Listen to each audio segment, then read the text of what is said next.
各位亲爱的网友朋友，大家好。师父好。今天我们的话题呢是祭祖之第三场。就讲到祭祖这个问题哈，就在这个时期，就在这样的时期，我相信已经有很多朋友你的祖先亲人已经进到你的梦中了那我已经梦到好几次我的祖先亲人那你呢？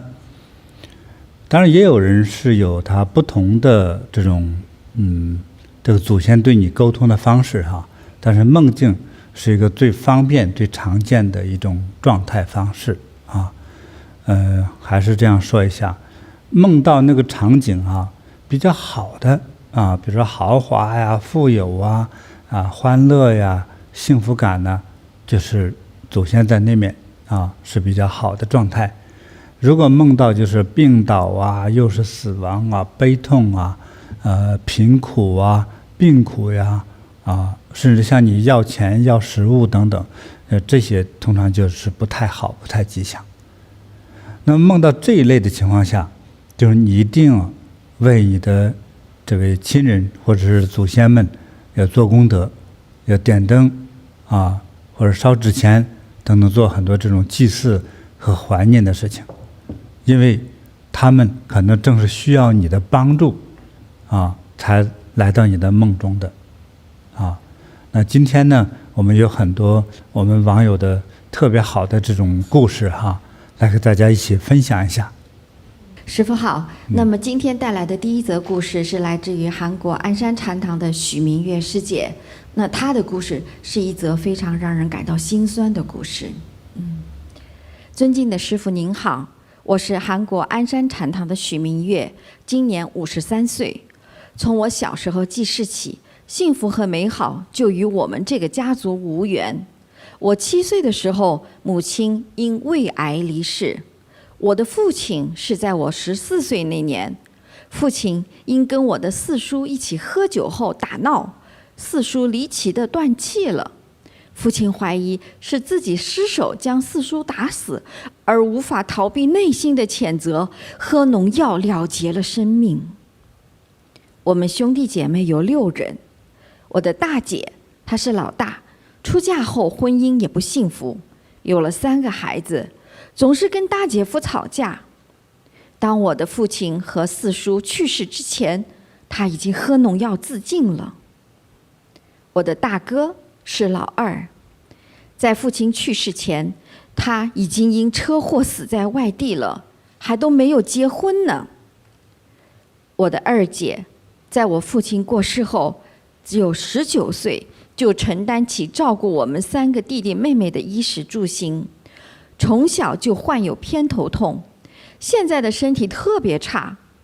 二姐见啥拜啥，经常去找算卦先生，也就是巫师，时常会有恶灵附体。犯病的时候会胡说八道，就像换了一个人在说话的样子，破坏家人与朋友间的感情和财路。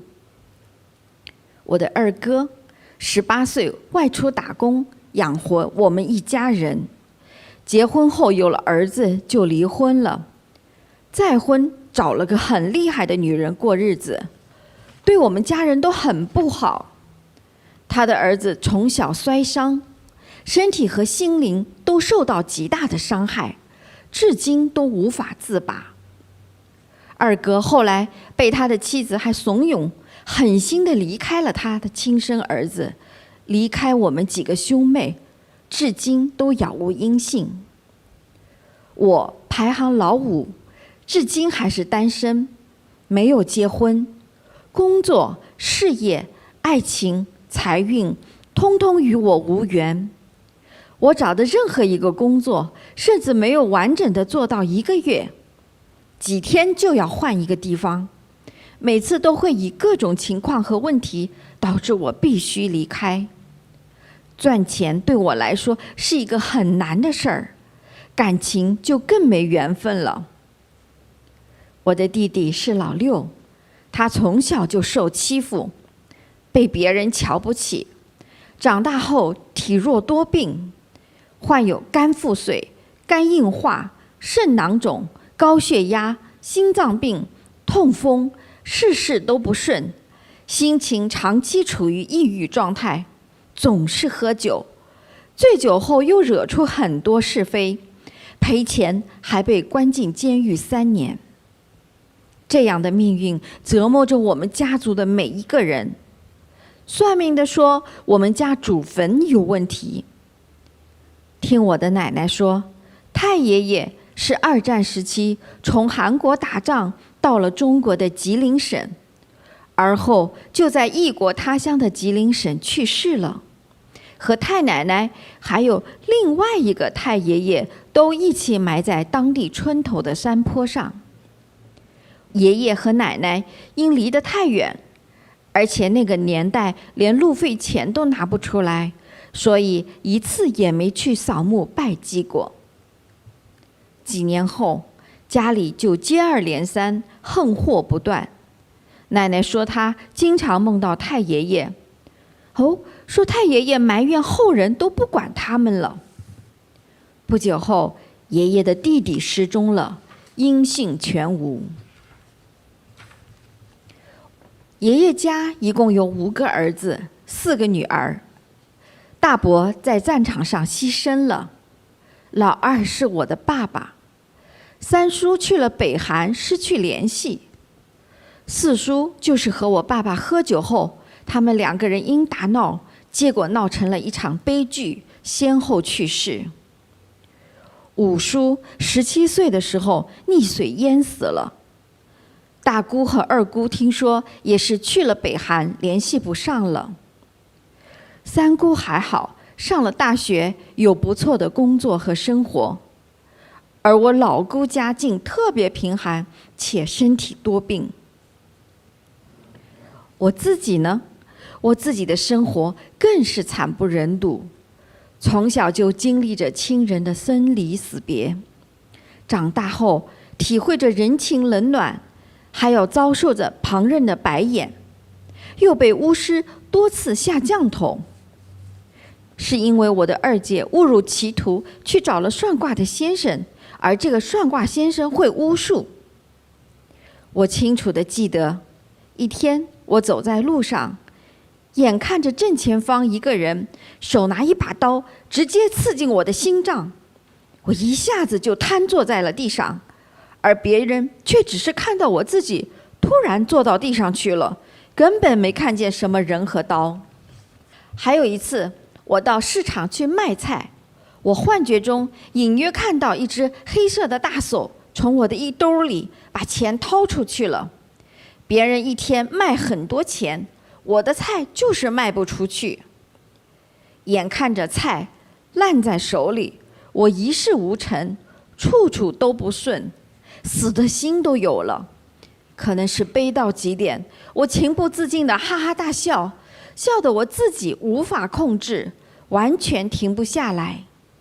突然想起来电影里的情节，笑过之后就会变成疯子。我不想疯，我的人生不想这样结束。我用非常强大的毅力把嘴闭上。那时我才30岁，身体却像80岁一样，就像一杯水倒在沙滩上那样涣散，没有一点力气支撑。从那一刻开始，我不断地找方法破解我们家族的厄运，到处求神拜佛，不见好转。到了清明和7月15左右，我都能梦到我的父亲被人追杀，有时候还梦到我自己被人追杀，经常梦魇，起不来，动不了，梦里都要挣扎很久，醒来之后特别疲惫。前些天晚上，我在半梦半醒之间，突然感觉有人在我腿上向脚底撸了下去。我往下一看，只见一个头大大的魔鬼正在捧着我的灵魂，笑嘻嘻地往嘴里吞，吓得我全身发抖，身体肩膀不停地抖，又把灵魂抖了回来。我一下子就吓醒了。2019年夏天，我在鞍山的远古公园上散心，看到一伙人围着树转圈，很好奇，就跟着学了几天。后来有了疫情，我就经常收看金菩提宗师的 YouTube 直播，学习念地藏经、念佛、做功德、供灯等，我的运气也逐渐变得越来越好。今年春节后，鞍山禅堂开放了，我来到禅堂，禅堂老师介绍我要参加八卦内功基础班、减压班。我学习以后，每天都有认真修炼。我发现身体变得轻松了，而且疲惫感没有了，整个人精神很多，感觉财运也找上门来，工作赚钱变得顺利了。以前我每个工作都不到1个月就离职的噩梦被打破了。从减压班出来后到现在1个多月，快2个月了，我一直在工作，而且跟老板和同事们相处融洽，我的工作也是得心应手。我现在的吃住环境也比原来好很多，人缘也越来越好。我能与菩提禅修结缘，是我最大的幸运。感恩师父为我化解了厄运的束缚。我非常想帮助我的兄弟姐妹们，也破除魔咒，让他们都能过上正常的生活。请问师父，我们家族这么不幸，是因为太爷爷生气了吗？而我遭遇的种种邪灵的侵扰，是有人给我下了降头吗？鞍山禅堂弟子许明月恭敬核实，感恩师父。听到这样的故事，真的是为他就是特别特别的心痛，师父。就是感觉这位许大姐是拼命的、顽强的、坚强的在生活着。真的就是在拼命的活下去的感觉。对，太难了。怎么一个人可以这么难哈？对。他们的整个家族哈，从太爷爷辈、爷爷辈啊，到他自己父亲这一辈哈，乃至于到他自己的这一辈，哎呦我的天哪，真的是没有一代是顺心的，而且都是多灾多难、疾厄不断呐。好，我们先看看他自己这一代的，他的兄弟姐妹6个人哈，老大是大姐，还有年纪轻的时候就喝农药自尽了。老二是大哥，也是，就是在他的父亲去世前就车祸去世了。哎呦，老三是姐姐，偏头痛啊，还容易就是破坏家人和朋友的感情和财路，还经常去找算卦先生算卦。结果呢，哎呦，因为这个犯病啊，又要胡说八道，就是这样子，精神也不是特别的正常。那老四呢，又是一个哥哥，但是呢，就是其实哥哥挺好的哈，还18岁就出去打工养活了他们一家人，这个对底下的弟弟妹妹其实是挺有养育之恩的恩情的。但是不幸的是，离婚了之后又找了一个新婚的太太。那这个太太进家以后啊，就跟家里人处得非常的不和谐。呀，其实我看了挺揪心的，就是因为这个新的太太的这种怂恿吧，或者说挑拨哈，就是他的这个二哥呀，跟自己的亲儿子都断绝了关系。就离开家了，跟自己的兄弟姐妹也断绝关系，杳无音信，就这个人就失踪了，不见了。就是这个二哥哈，就是其实排行老4了。那我们的这位明月师姐呢，她自己排行老5啊，单身啊，工作事业都不要讲事业了，就说工作吧，几乎都没有超过1个月以上的，更别提爱情了哈。那肯定没什么钱呐，所以也是多灾多难的哈。后面我也讲到，其实他那个叫什么，连自己的精神状态啊、身体状态都是极差的这样的一个状态，经常被邪灵侵扰的那样的一个状态。这是他自己本身。好，那么小弟弟呢，排行老6。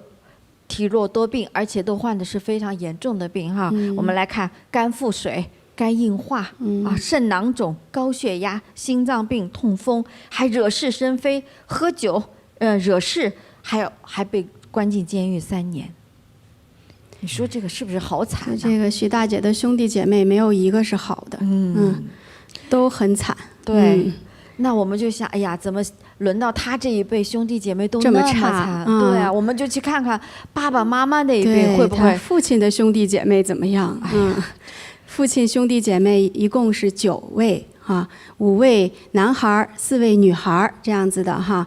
这5位呢，你看大伯、3叔、5叔，还有爸爸和4叔啊。其实除了3叔已经失去联系，另外4个都已经往生了，而且是早早的就往生了。而且还有一些还真的是应该讲是灾祸型的对你看就是爸爸和4叔喝酒打闹，结果失手啊，估计是是啊失手打死了4叔，然后他心里就特别内疚，又自己自杀了。你看这2兄弟啊，喝了一场酒，纷纷就是2个都命赴黄泉2个孩子都走了，哎呀，多可怜呐！嗯然后3叔是去了北韩，失去联系了。5叔那么小年纪，17岁就溺水而死。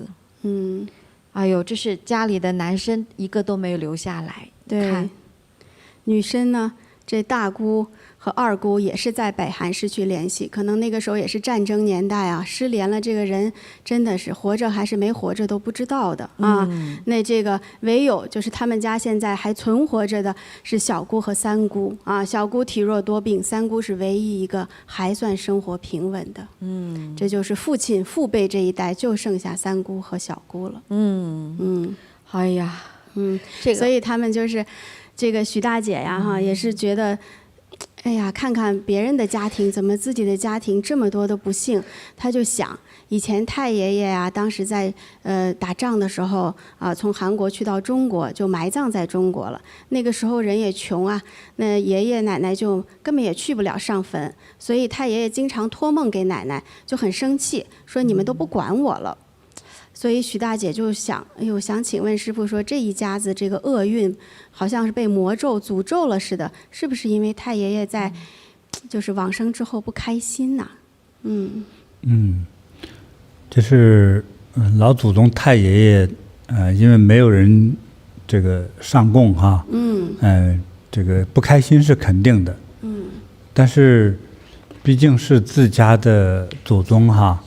他通常情况下不会要你的命，通常情况下不会让这么多的子孙呢遭横祸呀、横死啊、得怪病啊，是吧？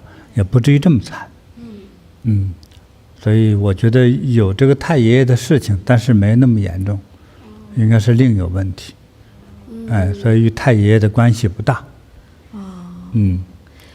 那是什么？是不是必须得再追溯到更朝上，或者是更祖辈的这些老祖宗们了呢？那你是说他们的这个因果关系，对不对？是，对，因为我们上一期那个直播当中，师父就讲过，高祖嘛，已经有5代了啊，从高祖到曾祖，再到祖辈的话，那就是其实太爷爷都已经很可怜了，就是其实也是战争，对，啊，战争就是军人啊，在背战场井离乡的，对，这个也不太好追溯，要追的话，我要花很多时间。就是就是说分析他们家的情况来说哈，那我觉得还是叫祖上罪业太重。他怀疑说是这个有人给他用什么符咒啊下了降头，降头啊，是，我觉得也不至于。也不是不至于，不是这个问题。OK，像全家人这么惨哈，像他家的情况，我的感觉还是这个祖宗和他们受苦的人的业力的造成的，就是好多孽缘，对，冤亲债主这些，这是过去的伤害造成的，伤害太大了。对，业力，对。所以这连续的，他父亲的这一代和到他这一代，没有一个是好的，就是真的，都在背着这样的业。这说不好吧，就是我们也是说，人生难免不如意哈，就是他们家不好到让人觉得凄凉、惨、太可怜了，悲惨，就是我读他的故事都是愁眉不展的。我们收到了很多封，都是特别不吉祥的。我还有一位比这个还惨。因为太惨了，就不给大家说了。对，他们所关照的呢，就是说是不是一件小事儿，比如说那个命相师是不是说给他下了什么他就是咒？怀疑那个算卦先生是给他下不至于了降头。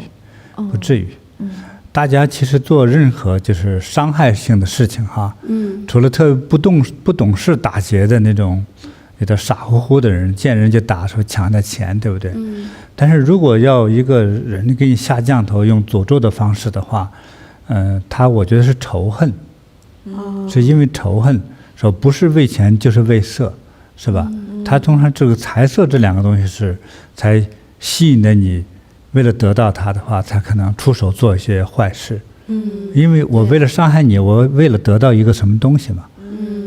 那他们那个情况，说要钱为钱，要色相也不是那么美，所以的话，应该不是这个问题。对，还都是有啥钱呢？就是祖宗业力问题。哎呀，还是因为祖宗业力，祖宗业力都快让他精神失常了。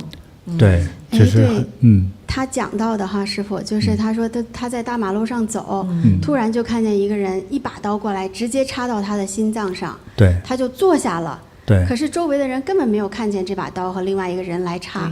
对，是一个幻影吗？是，那一般人会理解为说这个可能是不是有点精神病状态？因为总是有幻觉哈，对，或者有恐惧症等等的。那我呢，其实站在一个特别科学角度来看待这个事情啊。如果没有，他怎么会看见呢？对呀，对哟，对不对？对，就像你自己的皮肤痒，那你说别人问你干嘛了，你说挠痒痒。你为什么挠痒？因为我痒啊。是。可是那个人就是那我怎么不痒？那不废话。有的人他对一个环境有感应，有没有感应，对不对？那他呢就看见了有人拿刀来捅他了。只是别人没看到，那你一般就是说这是假的，或者这个假的意思就是说根本不存在这件事情。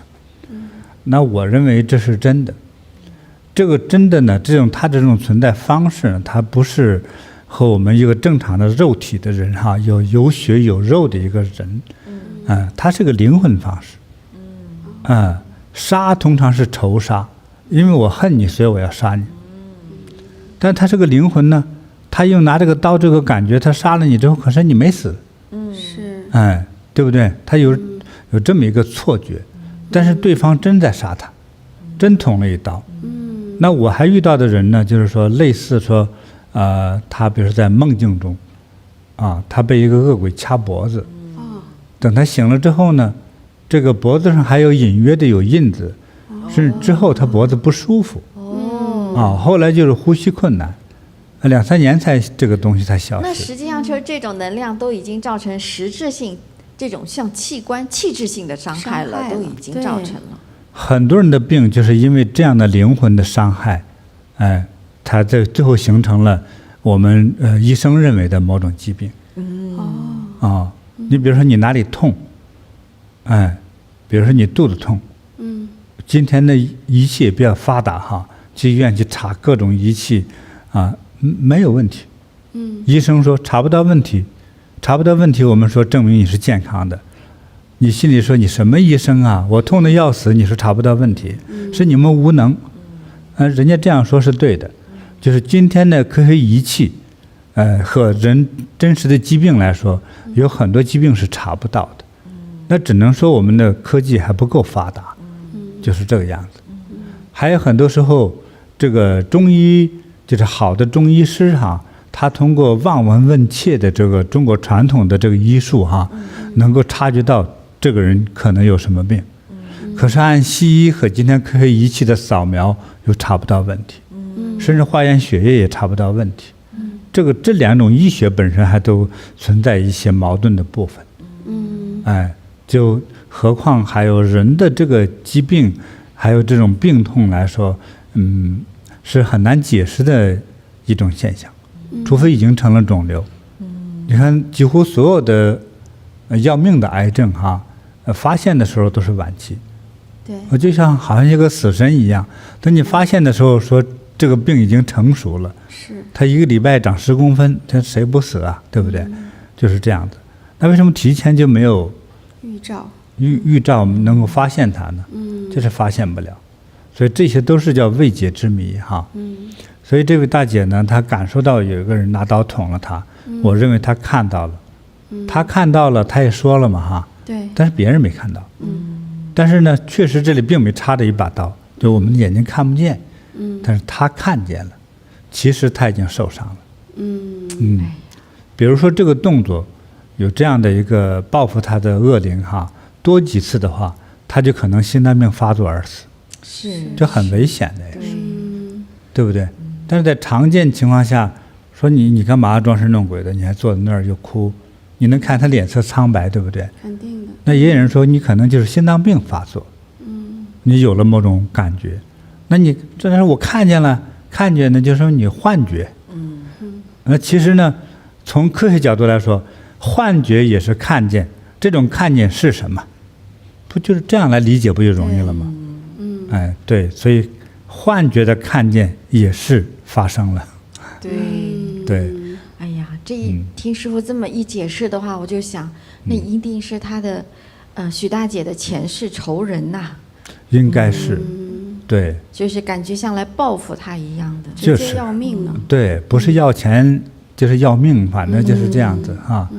对，这人家真发生这事儿了。那并且他为了谋生嘛，他干啥都超不过1个月，对不对？对，你看他试着去卖菜，是，他能看见一个黑手啊，从他口袋里把钱掏走，真的，就他同样在那卖菜，没人买。是卖了一天，啥都没卖出去。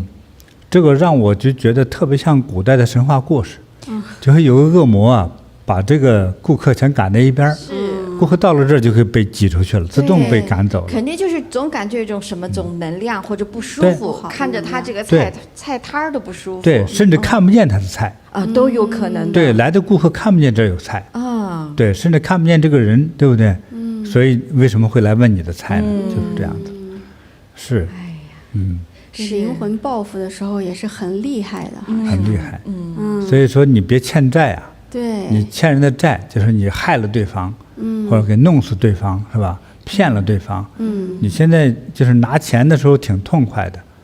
还有各种各样的职业哈，不管以任何职业为掩护情况下，就是为了，像谋财害命的，或者我就是只管骗你的钱的话，那最后，骗人的人是要背这个因果了，哎，那这个尤其是以各种慈善呐、佛呀、道啊，是吧？神啊这个名义骗钱的话，罪过会更大的，你的业背得更重。所以今天你数钱很开心，明天有人数你的肋骨，数你的脑神经的时候对，把你呢，你看他穿那个羊肉串了吗？是吧？哎，把你的心脏或者你的某一块肉割下来，穿那个竹签上在那烤，你看到那一幕，你什么样的感受？你看到的是在烤自己的肉哈。是。对，对，就是这样子。是。所以今天我们拿钱的时候，如果来源不正当哈，尤其是坑人骗人来的，都会将来哈要得到这种巨大的惩罚。所以像这个徐大姐他们家这个这2、3代人都这么不吉祥哈，一定是有个重大的一个罪业的原因吧。哎，是。那师傅他这个就应该是家族性的业力的传承，是吧？就是跟他们整个家族，他这个就是他们的受的苦的人，就凡是在他们家跟着一起受苦的人，是由2种罪业组成。就是说从另外一个角度说，你就是这样的命的人，所以才生到了他们家。是。因为他们家的人一定被报复。对。那么你也有这种罪业，因为你这个灵魂之前，这个灵魂来说不一定是这个家，对不对？但是你呢也是叫罪贯满盈啊，就像这个时候你犯罪被警察抓住了一样，该受惩罚了，所以就生到他们家。到了什么时候像他父亲一样，给他弟弟打闹，一不小心，一失手，把弟弟给也许他们就是摔跤闹着玩来，对，结果一脚下去给摔死了。对，这真的是太悲剧了，对吧？这做哥的想，那我可没这么想弄死你啊，是，对不对？咱们就是玩，你怎么就死了嘞？真的是失手过失。其实他们家，你看这哥俩之间哈，也是有相欠哈，才有相见的。啊，说过去相欠，今世相见，啊，见面为啥？只为讨债啊，哎，对吧？这个弟弟终于把哥哥的债和命讨走了，是不是啊？所以又演化了一次。哎呦，好心疼，好心疼。对，所以我们今天生到他们家，是我们自己也有这个罪业，那么他们家的人也该得到这样的惩罚。所以就像一个超级计算机一样，他就应该生到他们家，就应该吃这个苦，就是这样。对，明白了。师父，那好在哈，这个明月师姐后来也是在将近疫情的期间，也是跟着我们的师父的直播在学习。对，哎，他也有机缘哈，后面开始学了走八卦，走了一小段时间。那后来在疫情期间就有机会啊，在网络上跟着师父直播来学习。他后来也就是开放了以后，禅堂开放以后去上课，上健身班、减压班，他才感觉到自己好像精神轻松一点了，身体也壮起来一点了，感觉完全就不一样了哈。他还觉得有一点好的是什么？他原来每个月打工不超过1个月，总被辞。他说现在我都2个多月了，还有工作在做着呢，可知足了，太难得了。并且人际关系也不错。对，这个呢，这就是佛光普照呀。佛光普照呢，他身上那个之前的怨气邪气，也就是这些魔障就给赶走了。所以他现在恢复到一种正常人的状态。所以他和人沟通的时候，人家并没有嫌弃他，觉得大姐还挺好的呀。对，他自己也很愉快。对不对？他和同事的关系啊，老板的关系啊，都是很正常的呀。所以就是改变了。这个改变就是那个邪气不在了呀。来到了菩提，得到了佛光的照耀。对，所以他也是他有了这样的改变嘛，也很欢喜，特别感恩师父。但他也心里牵挂着自己的这个多灾多难的兄弟姐妹们。他也是想请问师父，怎么样才能够改变他家族的厄运，帮助他们？要想改变家族的不容易啊！你看他们已经发生的这个3代之间那再往上追溯，他都不知道了哈。之前再发生过什么，没法计算了哈，问不出来。就光他现在这个3代，太不容易了。就是他活到现在都不容易了。他的老大不小了，你看又没健康又没家，没人疼爱是吧？就是单身一人一个女的哈。对，之前还总是出现那些邪气上身的感觉，真是多难啊！太难了。所以他活的这半辈子才是在人间地狱般的真是炼狱啊！所以我们要没有一个小的方法是去把它化解了。但是我在想呢，按照过去佛陀的教化比如说如果你听完我们讲的一些功德与罪业的话，就是要多帮人做度化人的事业，就是一边自己在修行。因为像他，我觉得他可能现在也不富裕如果打工之余就来禅堂帮人，做义工为众生服务。因为我们过去的伤害来说，都是伤害的与生命相关的事情。你比如说骗人也好，去把人打伤杀死也好，你看首先是同类人类还有的就是杀畜生类，杀猪啊狗啊羊啊是吧，鸡啊杀生类，不管因为什么原因来杀生，你看都是杀弄死他等等的这样的一个行为动作，是不是他会悲业的呀。那我们想要积功德要破解呢，说我不但不杀不害不骗，我还要去帮助他们，让他们也能够叫离苦得乐。这我觉得这个功德就很大。是包括供养这个佛像，药师佛像、地藏王菩萨像、观音菩萨像等等的，这些是功德无量的。但是佛说还是度人的功德还是非常巨大的。所以多度人，我觉得可能对于消除他这个家族这么大的一个巨大的罪业来说，也许是最快的方法。对，就是如果让更多的人能够离苦得乐的话，那么别人的这种受益就能够帮助到我们许大姐自己，也能够消除她的这些苦厄。对，对，对，好的，感恩师父。哎呀，真的是替我们的这个许大姐也是唏嘘一番呐。那师父您也送给她一个礼物吧。好的，好的。我想送给她一个金刚杵啊。好。这是铜的9股金刚杵哈。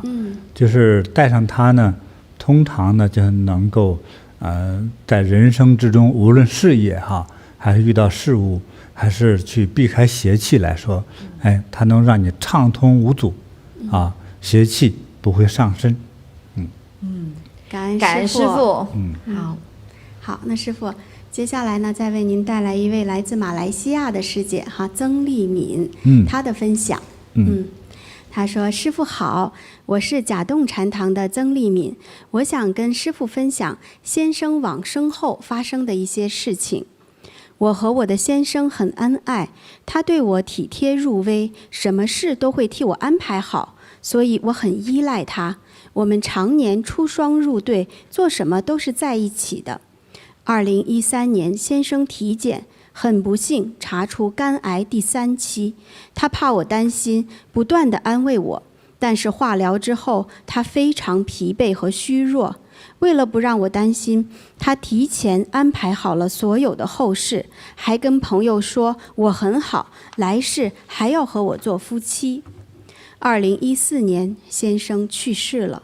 虽然我有心理准备，但是还是很悲痛和思念。先生去世1周后，我就梦见他了。梦中看到他很肮脏、沮丧的样子，我很担心、害怕。醒来后，我就请教老人家，老人说刚去世的人都是这样。我想帮他，但是不知道怎样能够帮到他。之后每天晚上我都会梦到他静静地来陪我一会儿就不见了。这样的情况持续了半年。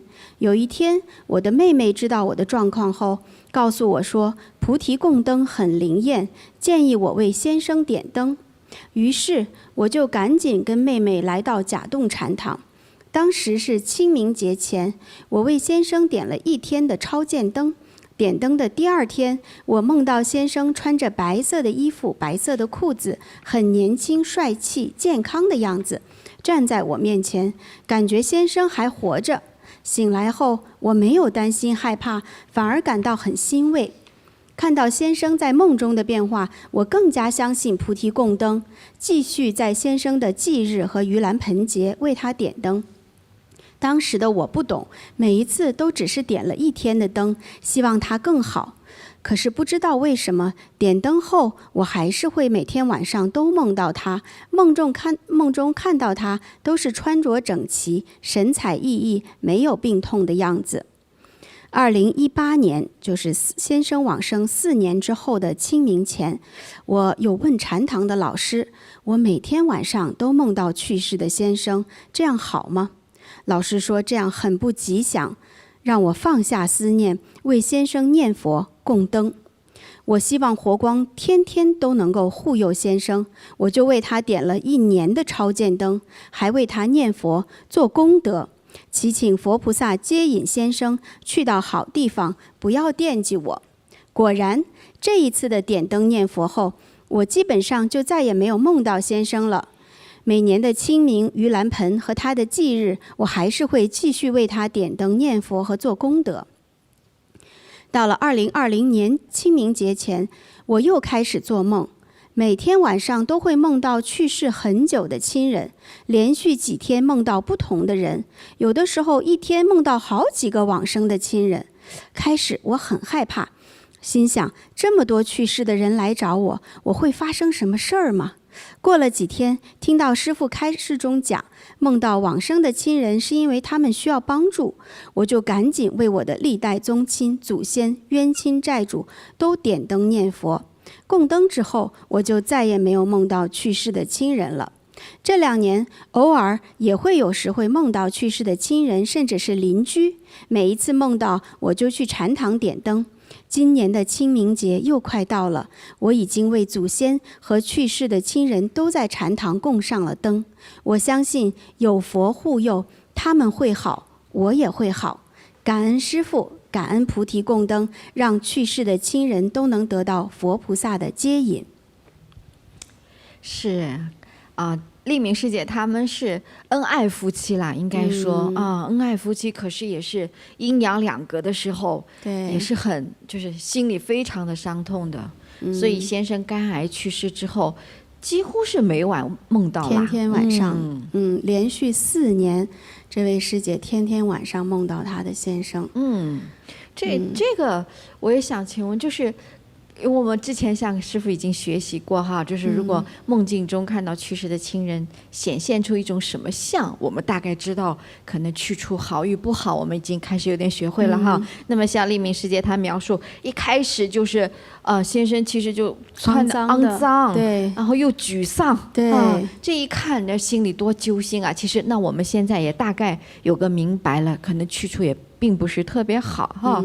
那后来他也是问了一些老人家，老人家就说：“哎呀，都这样。”可是后来好在他还遇到了我们一位菩提的有缘的师姐，对他的妹妹让他来点灯，就跟他说：“菩提的点灯是很灵验的，您去试试看吧。”我觉得真的是叫灵验，就点灯啊。第2天晚上，他的先生就不显示出那种肮脏和沮丧的样，白衣白裤，帅气干净，还年轻了，这种感觉哦。您看，就点了1天灯哦。对，师姐刚开始还不懂得嘛，要怎么选的时候，她就只点了1天灯。但是你看，她去世的丈夫已经发生这么大的变化了。这个点灯的效果真的是神奇。就是他这个点灯啊，因为不是靠个人的力量，也不是一盏灯的力，而是佛力啊，佛光普照。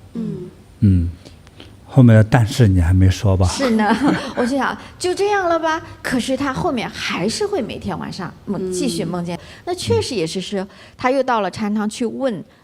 禅堂的老师说这个不吉祥哦，可不能，你不能这么思念他，这么牵挂他。其实放不了手的话，先生也去不了。你呢，还天天的就是受折磨。所以这里面也想请师父为我们来解释一下，像师姐这样每天晚上梦到他过去的这个先生的话，对他有什么样不好的影响啊？就是阴阳2个世界的人哈。可以有情，可以思念，但是呢，我们真的要学习叫做基本自然规律这个法则哈。如果对这个法则不懂的话呢，反而会给自己带来一些灾祸。如果一个人去世之后，无论有任何原因，他和这个活人之间有4年的互动的话，这是不太好的。这样其实会给这个活着在世的人呢，会带来折阳寿的这样一个现象。天哪，这个还是很凶的耶！折阳寿。我们比如说你应该活到88吧，如果和你一起4年的话，那折多少啊？我都不敢说了。想一想都可怕。不等于4年哈。那我觉得最少是3倍吧哈。它是很麻烦的事。这个很凶。对。在过去的，像师父给我讲到啊，我其他的老师告诉我的一些事情，像人和鬼之间哈，就是去世了就是鬼了，偶尔在梦中相见，这个偶尔是可以，像他说几乎每天来哈，这个太不好了。首先，他对这个他去世的丈夫这个灵魂来说哈。就让这个灵魂不得解脱，对，也不能被判决，就在一个没人管的状态。这幸亏来点了个灯，弄着就是我觉得他像上了瘾似的。我给你点一盏灯，就来了一看还挺好的，梦见我再点一盏灯，就是这样，这个特别不好。要不是这个点灯来支持他的话，那一般人就是这4年相见，今天这师姐。这丽明师姐早已经没了，非常麻烦，非常厉害。所以在古代那些修行的大师会看气色的，一看说哦鬼缠身呐，人《聊斋志异》那种书中你看看，那是吧？命相师啊，一些道士一看，你总是天天和鬼在一起啊，你不想活了，就这样来警示他哈。对，所以这个也不是说点个灯来支持他的话，那早就很凶险了就会。所以我特别不倡导这样的叫做放不下的思念哈。所以佛的大智慧哈，像第一件事告诉我们，他生命本来就不是永恒的，他有生则有灭。你看，有生则有灭。那么现在和你成为夫妻，你不管多爱他，是你们之间有这么一个相爱相处的一个因缘。那么尤其是对方去世了，他就该走，他是到了你们的姻缘就断开了啊，他有接下一段姻缘的这种可能啊，所以你不要去执着他，你也不是上帝，所以你管不着先生去世之后为了变成什么样的状态哈。我们作为人类没有这个能力去管他的，所以也不要祈求用任何方法。你看台湾还有人通过那个叫观落阴，观落阴就是希望就是说有人来引导着你哈，给你念一些咒语啊，引导的方法，就看和去世的人看看，说偶尔看了一次问题还不大啊，如果1个月连看3次的话，就是你看的人都受伤，对，就阴气嘛，损耗，对，就是这样的，特别的伤害。是，那所以啊，就是其实如果我们不学佛，其实就是懂了这个道理，我也不知道该有什么办法，就是说让，比方说过去的，就像丽敏师姐她这个例子吧，就让她先生别再放不下了哈。你比方说，其实她先生心特别好，就是病重的时候就放不下她，就把后事都安排得好好的，不希望他后面生活所苦吧之类的。可是过去之后呢，就是过世之后，还是情感上放不下，就老来探望他哈。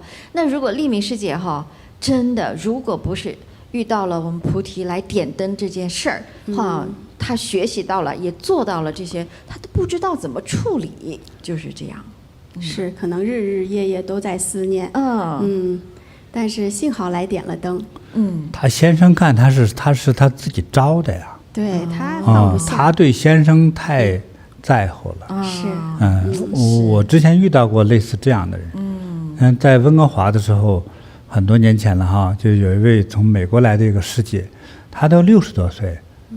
我说你身上我也是说有那种鬼气哈，特别不好，你运气也都弄得不好。她说是啊。我现在都差不多，一个深度忧郁症，第2个还得了癌症，原因都是因为说几年前父亲过世。不是你这么大岁数，你对看生老病死不看多了吗？对，60岁的话，父亲都快90多岁了，高寿了。对，父亲高寿走了吗？是。他有个原因，这个父亲呢是一位特别能干的人，手中很有大的权力。所以有这个权利的这个父亲呢，一般父亲对女儿疼爱多一点，这个也是人之常情吧哈。但是呢，这个父亲对他疼爱有点过分，怎么过呢？说工作帮他找的，连她老公都是他父亲帮着找的。等他生了2个孩子，孩子上哪个学校都是父亲联系的，包括出的钱。遇到他们家有稍微大一点点的事儿，都是父亲出来给他弄妥。所以他这个人呢，就是对父亲的这个依赖哈，这是很多父母亲呢哈，有一个变成没有智慧的一个现象，因为疼爱，所以我什么都替你做了，但是其实弄的孩子呢，变成自己没有判断力，没有能力，最后没有了抗体，所以等他父亲一死哈，这个60岁的女儿都快成了精神病了，就是这样念念不忘，念念不忘也弄得这个父亲3天2头做梦就到梦中来，走不了啊。对，我说你这弄得你父亲不能解脱，所以你父亲既然解脱不了的话，最后父亲把你带走就会，所以就很快就一检查就是癌症，就是这样吧。该放手的时候就要放手。所以就是我们对这个儿女的疼爱哈，首先也要懂得叫看破放下。该让孩子去锻炼的时候，就给他机会，是吧？养大孩子就是教他学会自由、独立的生活生存能力，对，是吧？就像这个老鸟养小鸟一样，我养你不是让你跟着我走路，而是让你跟着我一起飞翔。是最好的，尤其是厉害的鸟，像鹰啊之类的这种鸟，像你说独立飞翔，独立谋生。所以这个老鹰带小鹰带到一定的它的年龄，最多2岁吧，让这小鹰就是赶出去，啊，少废话，自己找一个地盘去，不要总跟着我屁股后头飞，你不要等着我给你捉老鼠吃，你自己捉老鼠，是吧？自己最后成家立业，你还要养育你的子女。所以老鹰教育孩子这个方式啊，其实是我们的老师啊，对，应该这样教育孩子啊，不要最后你喂养这个孩子，除非这个孩子如果智力特别低下或者身体特别不好，这个长辈关怀一下是可以。如果我们的子女的一切都是如常、都正常情况下，就别爱到了最后让对方都失去了生存能力了，对不对？所以就变成叫绝对的依赖。所以他这个依靠的这个大树一倒了之后，他自己也倒下去了。所以像这样夫妻之间的这种依赖也更是这样。所以照此来看，我觉得夫妻适当吵吵架还挺好的。就说死了之后说，哦呦，你可走了，这样，哎，你就不会那么依赖他。这个也你就不影响对方早点转世逃生啊。对。感恩师父的讲解，所以他也是挺好的。来了禅堂，禅堂老师跟他解释了嘛，他这回懂了，点了1年的灯，心理上也放下了，希望丈夫去好地方，后来就没梦到了。对，这个转折好。对，他心里放下了。那禅堂的老师呢，其实也帮他做了个安排，当然他是看不懂了，就隔断了他们之间的一个阴阳相见的这个行为。对，就你修到那个地步的时候，老师意念一出来，手一挥就给他隔开了，就是这样的。对，真好，太好了。对，来到我们菩提就特别的幸运了。他来对了，得到帮助了。是。那还有呢，就是他就最近嘛哈，就是2020年前几年清明的时候，他这个又开始梦见了往生的亲人了。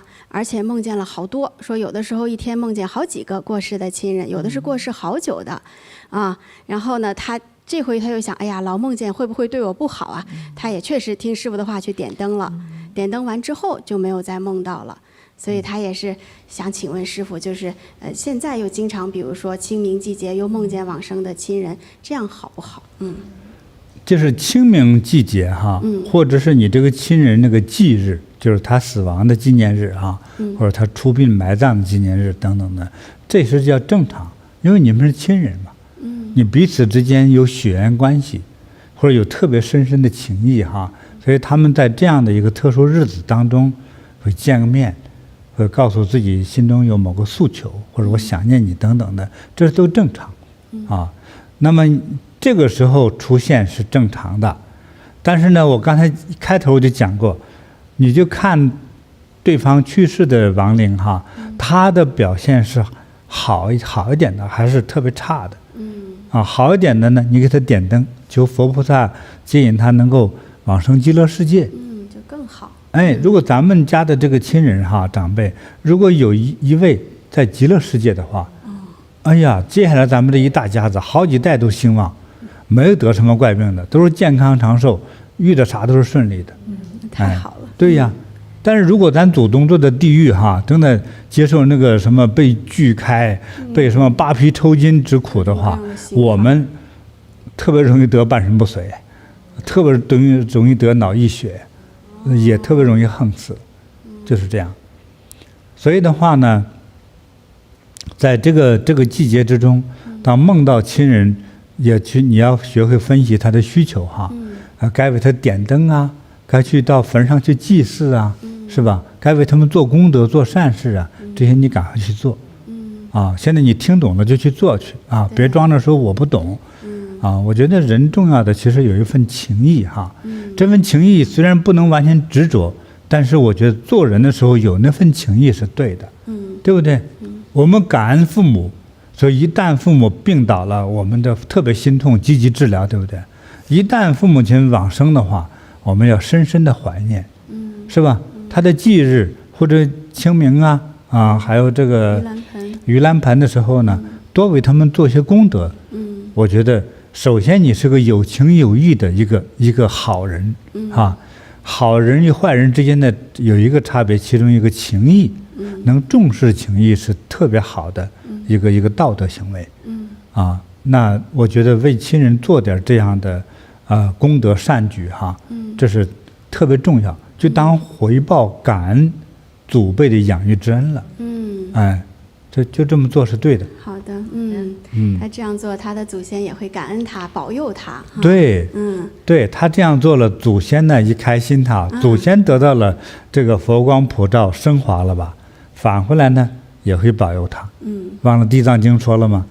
你为你的亲人做功德，其实有6/7，就是给了7份吧。比如给了7块钱，有6块钱的功德呢，是来发心供养的这个人。做功德的人而得到这个6份的功德，是这么大的一个回报，特别重要。大家听懂了哈？听懂了，感恩师父。好，那我们也给这位曾师姐送一个礼物，好吗？好的。还是小号的铜质金刚杵哈。好。希望呢，以后呢，和看透这个道理与这个无论多么爱的人，当阴阳两隔之后，该放就会放下，好吧？所以你可以随身带着它挂在身上，装到包包里，睡觉的时候放到枕头底下，或者放到床头柜上来说呢，能帮你避开一切阴气、邪气那种歪气让你呢能够在今后的人生之中处在一种阳光灿烂的健康幸福的状态希望能保佑你感恩师父。好，师父，接下来我们再来看一下，来自于韩国的一位李智英师姐，她的一个见证她是为他们全村人都在念佛哟。好，我们来看一看。大家好，我是李智英，在韩国西面禅堂修行。我经营过课后补习班，从事未来规划咨询和语文学院入学考试等业务。因为业务量比较大，也不太顺利，慢慢的我的皮肤开始出现了瘙痒症状。但是因为我工作太忙，没太注意，以为睡一觉就好了，也没怎么诊治。但是突然有一天就开始越来越严重，不光是痒，还会很痛，真的就像刀割一样的痛苦，说不出来的痛苦。尤其是脖子这里特别严重，从脖子到胸口这一片都变得通红，我就忍不住去挠，但之后就会更痛。我感觉外界的事物我都要多加防范，像是灰尘、阳光、花粉，尤其是含有化学成分的东西，洗发水、香皂、手帕我都要亲自去做，不管是箱子还是纸，我只要接触到皮肤就会像刀割似的痛。这种症状持续了5到6年左右，我出现了神经衰弱，免疫系统也被破坏，真的非常让我抓狂，感觉自己越来越没有能量，不管什么药都没有用，只能一天天忍受着。医生怎么说？医生只是说是过敏，给我开了药。刚抹药膏的时候红肿会消退，但是过段时间就会严重3到4倍。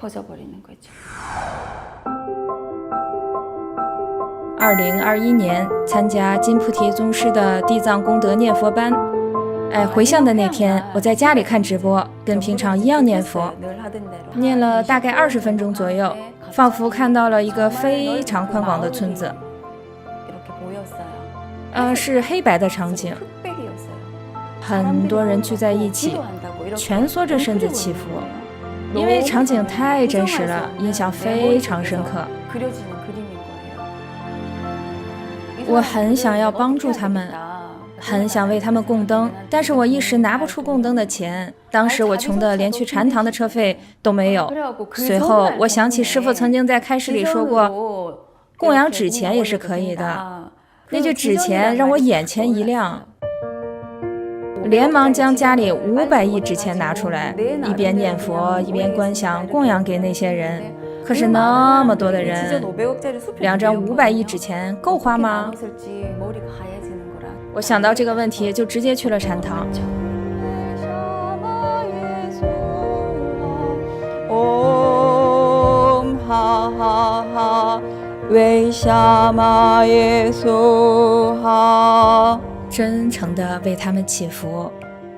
这个时候，神奇的事情发生了。在家念佛的时候，看到的是黑白场景，念佛后呈现大光明一样的明黄色，很多人都从这里移到那里，那里好像是天界，他们纷纷走向好的地方，该去的地方。场景太真实，我决定相信这就是佛陀要呈现给我的场景。那天我痛哭流涕，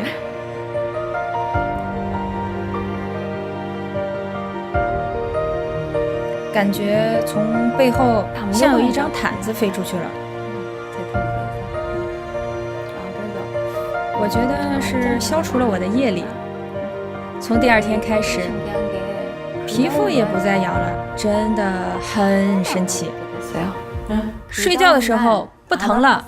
不是一点点不疼的，是马上就不疼了。现在所有的衣服都可以穿，也可以用市面上卖的洗发水。今天还化了浓妆，婚礼妆，不用担心过敏吗？现在不担心了。还有更神奇的，我爸爸也有过敏症，已经很长时间了，在医院治疗都20年左右了。但是爸爸说，最近好多了。我侄女今年24岁，6岁开始就有严重的过敏性皮肤炎，起床后被子上总是血迹斑斑的，所以我问了哥哥，侄女最近的皮肤病好了没有？校园生活过得怎么样？哥哥说侄女不久前复学了，现在还能吃以前吃不了的炸鸡，太神奇了。这就是虔诚念佛祈福的结果。祈福让3代人的身体问题瞬间得到了解决。遇到金菩提宗师是我人生的奇迹，非常感恩您。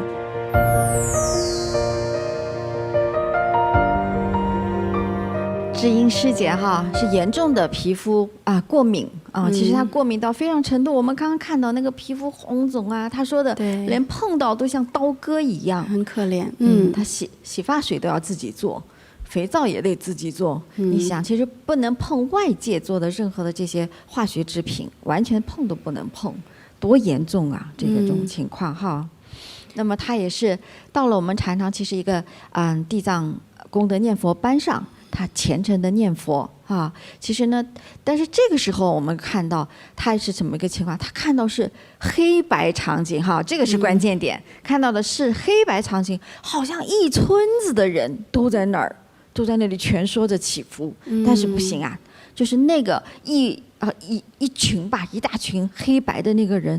就始终是那样黑压压的，因为我觉得师姐这个时候真的叫慈悲心大发呀，他就好想帮他们，他大概明白那个像一村子那种黑压压的人头意味着什么应该不跟我们同一个世界的生命体他也知道，那怎么办呢？他想给他们点灯想给他们做功德呀但是苦于他自己真的是经济不够，就是很不够。他说我当时经济窘迫到我到禅堂去的车费都不够啊，所以他后来想到师父讲，哎呀，你们只要有这个心，哪怕你就是给他们烧点纸钱，也能帮到一些。对你供给冥币都是可以的哈。他就这样子突然想到家里还有2张，快点拿出来，快点拿出来。他其实是拿出的冥币，但是他的那个心意都是希望通过他仅有的这些来供养的话，能够帮助到那些黑压压的生命体哈。就是特别认真的祈福，念，大声的念地藏王菩萨心咒，呀，一下子他说就变成金黄色光明的了。师父，咱们这个念佛祈福真的太有神效了，这个效果太好了。只要你诚心，只要你真的是发自慈悲，佛菩萨的加持太快了。所以这我感慨的呢，就是说这个。有这个慈悲心哈，是多么重要的事情。我们也不敢去断言是说，你这样特别敏感的体质，是来自于哪个杀业哪个业哈。因为可能很多种业都可能会变成特别敏感的体质哈，也有一些敏感体质对他，目前的状况是一种保护的状态，但是过分敏感之后呢，其实也是个伤害哈。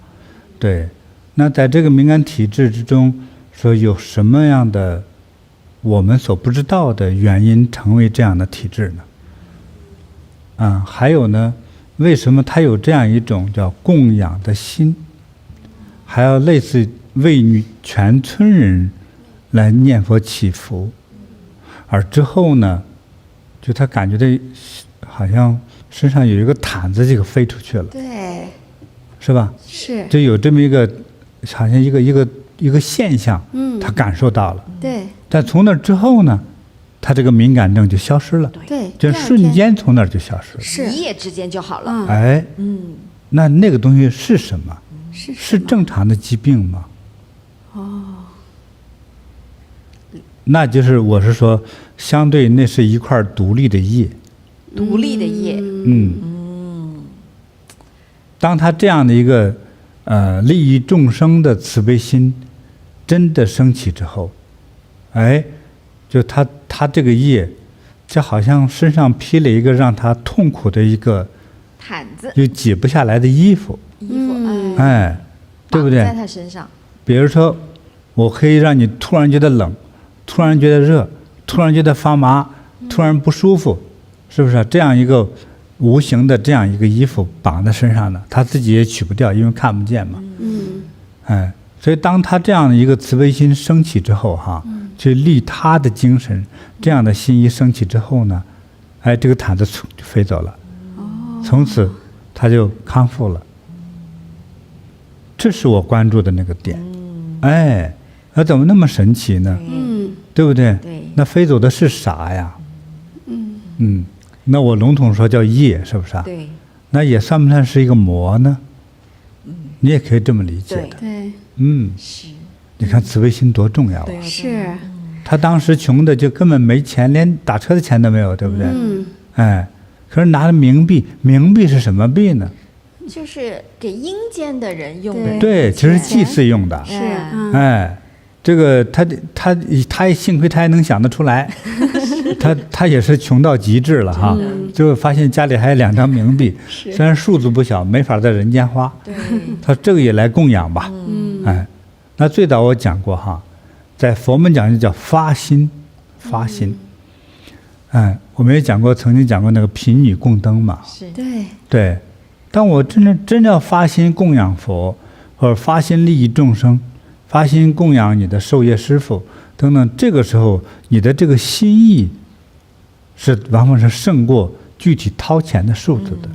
这发心很重要。是。但是比如说你是个我举例说哈，你是个亿万富豪，就当今不是100万了哈，因为货币贬值嘛，都是要真正富的话就是亿万富豪哈。你是个亿万富豪，有一天看你那个帮助你的那个度过小时候危难的那个亲叔叔，亲叔叔帮过你，对不对？但是今天看你叔叔得了重病，又没钱医治，你呢拿了10万块钱，但是你知道这个10万块钱其实是不够医疗费的。但是你呢又舍不得多给，啊，你还好心说师傅说我这个最近呢我没多余的钱哈，我只能抽出这么多钱来帮你治个病吧，谢谢你，我们小时候你帮过我，哎，那你想他的发心纯不纯呢？就是有嘛，是有一点啦，就掺了沙子，对，就像酒中掺了水是吧？就是就不纯洁了。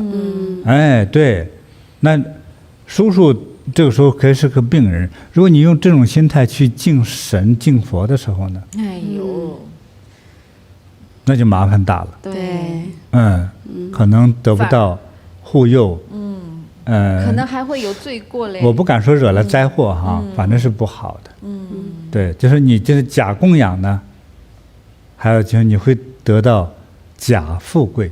你看钱来了，2000万要来了，啊，装到口袋了，忘了装错口袋了哈。你从这一装口袋是漏的，你以为装进自己口袋了，他顺着口袋又走了，不是你的，是，就是这样子的，这是最可惜的，是不是啊？是。就其实非常痛苦的是，要么我就是一个普通人，我就是靠每天去打工，我才吃上明天的饭，对不对？这个也无怨无悔，我就认了，这是我的命，对不对？我这一日不做一日不食啊，不是辟谷是因为没饭嘛，所以必须干活才有今天的饭，对不对？你就认了这个命了。可是怕的说，哎，我发财的机会来了。哎，我一个月平常挣1000块钱就不错，现在哎，我买了个彩票就挣了2000万，对不对？可是要去对这个2000万要取钱的时候说，因为你的身份证的什么什么等原因，所以这个钱不能给你。有没有人会气疯了来？会。还有给了你之后，你的儿子把他又第二天一个赌博给赌输了，都赌掉了，空欢喜，会不会把人气成精神病呢？会。但是如果没有发生过说钱到了自己手里的这个现象的话，你也不会受这个伤，对不对？是。你也就认那个命，那个命就是属于你正常的状态。所以当有一旦失去的时候，非常痛苦。还不如不有。哎，对，是。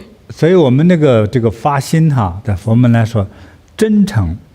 所以佛教人教的都是正道哈。做人对人，无论交朋友还是恋爱哈，都是要真诚。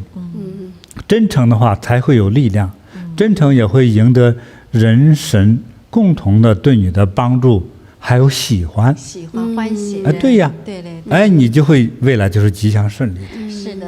哎，所以这位师姐，你看拿了2张冥币，来开玩笑一样，来供养嘛，来祈福。哎，他那么严重的这个过敏症，一下就好了，一夜之间呢，哎呀，真的是一夜之间。这真给我们一个教育啊！对，而且不仅他好了，他的爸爸的这个20多年的过敏症也好了啊，侄女的也好了。你看这个，他一个人得意了，还真也是祖孙3代了，他们家族还都有这个过敏的问题。也就是说，他这个业哈，也是一家人都连在一起的，也是不是上面干了什么一件错事儿，让他们有这样的一个受折磨的症状哈。对。可是你看他一好，他们3代人立马都好了。对。太厉害了。所以大家要发心要正哈，要善哈，要真心，真好。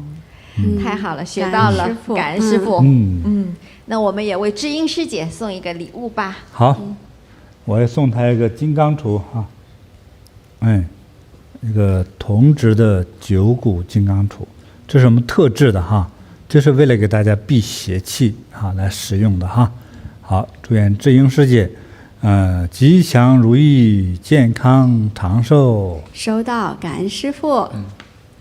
那师父接下来呢，再跟您分享一个来自马来西亚的黄慧慧她想分享一个关于她女儿的一些事情哈，也想请师父给她指导。师父好，我是黄慧慧，今年54岁，来自马来西亚宝林禅堂。2020年初，我是通过朋友传来的视频认识了金菩提宗师。看师父的网络视频，我深深地产生了共鸣和紧紧的跟随，让我受益良多。我学到了因果方面的知识，观看了宗师转世系列的直播节目之后，让我和先生深有所思。联想到我们大女儿的状况是否与祖业有关呢？我的大女儿今年25岁了，她的法名是泰薇，也是和我在去年2022年的12月一起拜的师，很感恩师父。他是一个很特殊的孩子。2岁的时候，我们刚搬入新家，是一间3房1厅的公寓。奇怪的是，搬进去后，他每天晚上睡到深夜大概12点，就一个劲儿突然弹起来，冲出卧室，直往客厅，边跑边哭，瘫坐在地上，哭得歇斯底里，非常凄惨。当时他还不会说话，无论我们怎么安抚，都不能止住他哭泣。就这样，他哭到精疲力尽时才昏睡过去。我每天晚上都是陪着他在客厅里睡到天亮。这可怕的经历持续了6个月，我们就在长辈的建议下带他去问神，依照神明的指示，将画符烧了之后加入饮用水喝。还有拜拜后，他就没有再哭了，总算让我们的心暂时安了下来。过后不久，我们又带他去看专科医生。2岁的时候检查出他患上了语言发育迟缓症。接着在3岁时，另一个心理医生确认他是一个自闭儿。他的整个成长过程让我们操碎了心。虽然听得懂我们的言语，可是他自己不会表达，就活在自己的世界里，极度自闭的状态。回想起泰薇在5岁的时候，有一次我们带她去高原景点区旅游，一踏入酒店的房门，她就开始流泪不断哭泣，我们只好在当天就赶着回家了。接着到了10多岁的时候，我们入住一间著名的古老酒店，她一踏进门就立马抓住枕头捂住脸，怎么都不肯放下枕头。当时她还是不会说话的。我们为他安排了特殊的学校，虽然他不会表达语言，可是他很聪慧，生来具有特殊能力，每一次考试都难不倒他。他还精通学习各种乐器，比如钢琴、吉他、大提琴，甚至是打鼓，他都行，而且很快就能学上手。他从小具有超强的记忆力，比如我们准备要出去游玩，1天的行程表他看一下就可以倒背如流，我们只要问他就可以了。他甚至对乐谱过目不忘，一眼看过就能记住整个旋律，对歌词更是如此，看过一眼就能重新写出完整的歌词，一字不漏。医生说他这个能力叫做过目不忘的记忆力，就如同照相机拍照一样，按一个按钮就存入大脑了，让我们很是惊奇。但是从女儿18岁开始，在大白天里，她会突然无缘无故的大声呐喊。由于那个时候她还是不会表达，所以我们不明白是怎么一回事儿。于是我们又为他到处寻医，接受治疗。后来到了19岁，终于他可以表达简单的句子和我们沟通了。接下来的2年，虽然还是有无故呐喊的情形，但是发生的不是那么的频繁，大概半年发生2次。但是从2019年到2021年这3年期间，女儿无故大声呐喊的情况越来越严重了，平均每2天就要发作1次。疫情期间，我也不知道是不是因为憋在家里的时间长，加上我的工作繁忙压力大，我自己的情绪也很容易波动。我感觉到女儿似乎是感应到了我的情绪变动，所以也出现了这样频繁的呐喊行为。那追溯我先生的家庭背景，他的家乡是在外州的一个小乡村。他已故的父亲，也就是我女儿的爷爷，曾经是以杀猪和卖猪为生的，大概经营了数十年，一直到他50多岁。据说每天他凌晨3点就起床干活了，杀猪，载着切好的猪肉挨家挨户的去售卖。当他卖完猪肉回到家的时候，已经疲惫不堪了，将钱袋子交给孩子们就去休息了。那女儿的爷爷在50多岁之后改行去协助橡胶园的工作了。而先生的母亲，也就是我的家婆，当时也是起早贪黑的去橡胶园工作，每天呢泡好牛奶给孩子们喝，一直要忙到早上11点才能回家安顿孩子们的生活起居。那我的家婆吃得很简朴，常年都是多菜少盐少肉，每天勤力干活，管着一家大小。家婆非常长寿，往生的时候已经达到人瑞的境界了，活到了100岁。虽然临终前10年行动不便，但是她没有患上3高等疾病，往生的时候很安详。可是我的家公，也就是女儿的爷爷就很不一样了。他往生的时候70来岁，是因为肺癌而去世的。听说他临终的时候，有好几天耳边都听到一大群猪的灵魂在痛苦的哀叫，非常凄惨。家公是承受着极大的病痛而走的。我从2020年认识了金菩提宗师之后，就开始参加了八卦内功基础班，还有禅修健身班。除了上课之外，我也通过宗师的开示，学习了很多知识、佛法的道理。我也请到了宗师加持的法物，让我和我的女儿都得到了慈悲的护佑。我自己走八卦也获得了很大的受益，我的失眠在短短的4个月就彻底改善了，非常感恩师父。为了改善家中的磁场，我也迎请了金菩提宗师的画作《山林暖阳》，还有宗师的法照挂在家里，还迎请了文殊菩萨放在家中的佛台上，也迎请了一些手串和宝珠等加持的法物带在身上，还给女儿也迎请了一张禅毯。女儿非常喜欢这张禅毯，每天晚上睡得踏踏实实，很有安全感。我也学着念佛，宗师每一期的直播节目我都没有落下，认真的学习。渐渐的，我开始感觉家里的气场改善了，女儿呐喊的次数大大减少了，她开始会和我做很简单的交流了。女儿的进步让我和先生开心不已，非常感恩慈悲的师父。我的女儿在家里虽然好转了不少，但还是不会和外人沟通和交流，因为不会表达和沟通的原因，都不能让她自己独立和找到工作。女儿今年已经25岁了，我对她的未来很担忧，祈请师父指点我该如何做，才能更好地帮助到我的女儿呢？感恩师父。又是一个可怜的小孩子哈。对，你看小时候那么小哦，真的是就没法睡觉，就在家里使劲的哭，歇斯底里啊，这个样子的啊。这种大声的呐喊，师父，我觉得他这种呐喊的声音哦，怎么让我感觉联想他的那个爷爷了，就是哈，他的是小孩子的呀，师父，就是小孩子的爷爷是杀猪的，是吧？啊，会不会他们这两者之间有关系呀？有关联呐？这种杀生的业力所致。反正听起来是有关联。这个小孩子的这些现象哈，很异常。对。啊，像小时候一直以来的话，通常是半夜哈，突然从屋子里跑出去，找一个地方就坐下来就哭，还表情也是挺害怕的哈。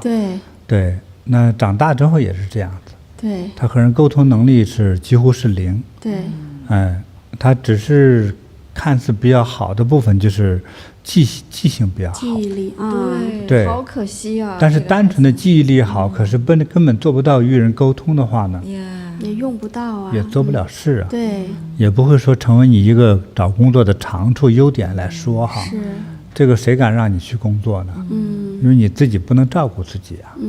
对，所以他这个孩子情况真是可怜，也是。对，所以是。就是他的妈妈也是因为跟了师父学习嘛，之前可能都没有意识到，师父讲到转世轮回啊，祖上的这个业力啊、因果啊，他就想女儿长到这么大，小的时候的这些行为，会不会跟他祖上爷爷曾经是卖猪的是有关系的？不是卖猪的，是杀猪卖肉的。杀猪卖肉的，对。他干了几十年的话，那杀了多少猪呀？对。如果生意好的话，你那一天杀几头都正常。这几十年下来多少了？这万物有灵哈。你是说你要是不是杀的，偶尔吃一点还行，但是你在一直是再杀的话就特别不好。对，而他的这个孩子哈，这些我们只能说叫症状的现象，应该与这个有关系。是，哎呀，真的是。以前我们也是听过有其他的师兄师姐家里是杀鸡的，对不对？对对对，也是一家的，后面真的是一家老小都很惨的哈。反正会得一些精神上面的问题啊，反正各种各样的疾病啊、恶病。所以也是我们就知道这个杀生、这个杀业太可怕了。对，所以也有可能就是这种杀业让我们这个折磨小孩子啊，痛不欲生的后代啊。那师父有没有什么样可以帮到这个小孩子，能够就是让妈妈能够为他做一些什么嘛？现在是妈妈写信来求教师父的。因为这个孩子的照片我们都看到了哈，就是他的这个情况，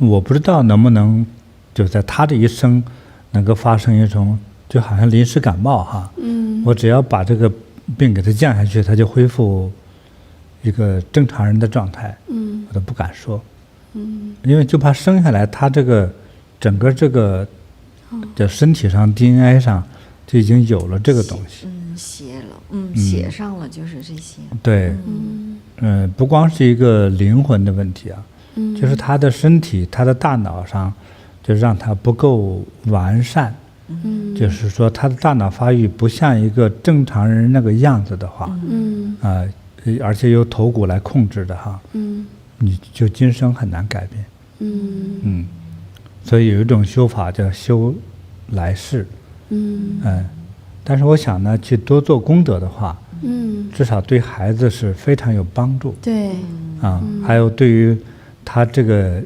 家人后代，都一定是有帮助的，是。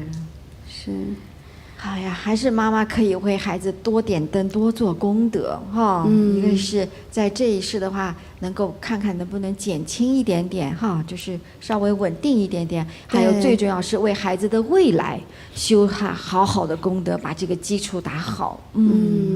给孩子一个更好的未来。我觉得这个孩子很可怜。那你正好生在了这样一个家庭哈，有这么一个杀猪的爷爷。所以他从小，他看到了什么，从屋子里跑出来。对呀。他就算长大了之后，他没那么幼稚了，突然间大喊大叫，是。他看到了什么？就感觉好像有人要追杀他一样。特别是他好像自己都发出那种尖锐的惨叫声，哎，孩子自己也是生命受到威胁的时候才会那样，一般哈。因此呢，我们往一个比喻的时候听起来也不好听哈，就是猪一旦它也是有灵性的，这个主人或者有人要杀它的时候，他知道的。我那个时候在青海那个草原地区的时候啊，不是大家读过那个蛋花汤的故事吗？夺命蛋花汤。对，就在那个地方，有一个人家呢，就是养了有几头猪，因为他是在这个草原地区啊，他这个家庭后院特别大，它是有几十米长，用那个土围墙围着。他其中呢，就是我记得是过8月15还是怎么样子，那么这个人家呢是个汉族，就在那住的是汉族，不是藏族。他说我们杀头猪吧，因为成天吃牛羊肉，我们杀头猪换换口味，就是找着那个最大最肥那个猪要杀。什么时候杀呢？明天早晨。早晨去抓猪要杀，他们就喊来，他叫我来下来帮个忙。我说怎么了？你把我猪给放跑了？我说没有啊。我说猪怎么不在猪圈里头来？挖个坑嘛，地上有个坑，猪爬不上来的哈。我没有啊，晚上我光打坐修行了，我都不知道猪是出差去了干啥去了。我就找，因为里头很多草啊，放一些那种收割的草、干草一垛一垛的。他说到那个草垛后头去找，结果果然那个猪一见他家那个爸提着个绳子拿着个刀，那个猪仓仓就跑，这个猪知道要杀它，哎呦，所以一大早就跑出来就跑，所以那个猪啊一边跑一边这特别刺耳的那个叫，惨叫的，就像这个小孩的叫声。对，是，对，所以它就有这个叫声。这羊不一样，羊被杀不吭声，猪不行，猪一定要让大家知道它要被杀了，所以就拼命的叫，知道了吗？哈，知道。所以有很多的东西，让我们联想到这一点。所以猪临杀之前，它是拼命的叫啊，它很委屈啊。是这样。所以，哎呀，只能说多做功德吧。对，多做功德。哎，尽力啦。我为什么没有指那个特别明的路上，你就这么做就好了？我不敢说，因为业力的呈现哈，比如说你的杀业太重，你可能好好做3年，可能你的现象没有特别大的改变。那我们特别在为了爱他的家来说，再说一点哈，你就干了3年到5年，孩子的状况没有特别大的改变，但是也在为他消业。对，比如说我们欠1000万块钱的账，我们现在通过努力，我还完了300万，那是不是我的债也变少了嘞？少的。如果你再接下来孩子的来世，还有这么一大堆债务，那来世又怎么样啊？还是很恐怖嘛。对所以我们这个债还完的越早越好。对，何况我们如果真心去还债的话，佛菩萨会帮我们跟着一起还，对，对不对加快？你还1块，佛就给你加上1万，就变成了10000对， 001块，是这样子的。所以呢，我们会攒下就是说应该还债这个速度是很快的了。对，但是我们自己不能执着。说不，还有人说，我曾经在温哥华有一个年长的是一个师兄，哎，师傅你看我这个腰痛怎么弄？我说来，一个是参加班，参加班，他参加了几个，3个5个，那个腰疼没人治得了的，他那腰疼就不疼了。之后他说他去那个沙特阿拉伯做生意，我说你别去，我说还不彻底。他说现在根本就不痛，我去打球打高尔夫球使劲扭腰我都不痛。我说不是这样的，好了又真的，你的那个业还在里头，还哪什么业呀？树叶吗？不信呢，真的还不懂吗？不是罪业的业。是他就笑，哎呀，那时候那些话都是给一些没文化人听的，不是你有文化没学过你也不懂嘛。结果他去沙特阿拉伯去做生意哈，不知道怎么回事，3个月之后回来腰动不了。哎呀，你看，他也在温哥华，各种医生找了一大圈没有办法，回来找我，我说怎么办？我先帮他止痛，止完痛之后做功德。老老实实做功德，去做功德就好了。我没钱，不是，他说我没空，我就是有钱，你们帮我做，我说也可以啊，咱们好谈，对不对？你只要想去还这个你的罪债嘛，我们帮你，咱们一起联手做，对不对？你出钱，你也是一种发心嘛，是吧？我们拿着钱去利益众生嘛，那你出钱，我们出力，帮你去消。那么1年以后，他那个腰啊就好利落了。那是真的。所以的话，就是别急，有时候我们所期望的我们所期望那个效果，如果没有出现立刻就好呢，我就告诉你一个道理，我们也在还这个债。对的，就怕一直不还。对，哎呀，真的是好的，师傅的讲解。那我们也是给这位妈妈和孩子都送个礼物吧，师傅。好，祝福他们。好，他在本地嘛对，在马来西亚，哎呀，送一个风扇，好，给你降一降这种业火好，收到。还有呢，给这个这位女儿小朋友送一颗八宝灵珠，给他的母亲呢，这个黄慧慧送一颗天珠好的好的，好，送给这个黄女士一颗天珠，祝你和孩子呢都能如意吉祥这些罪业早点消除。好的，感恩收到师傅。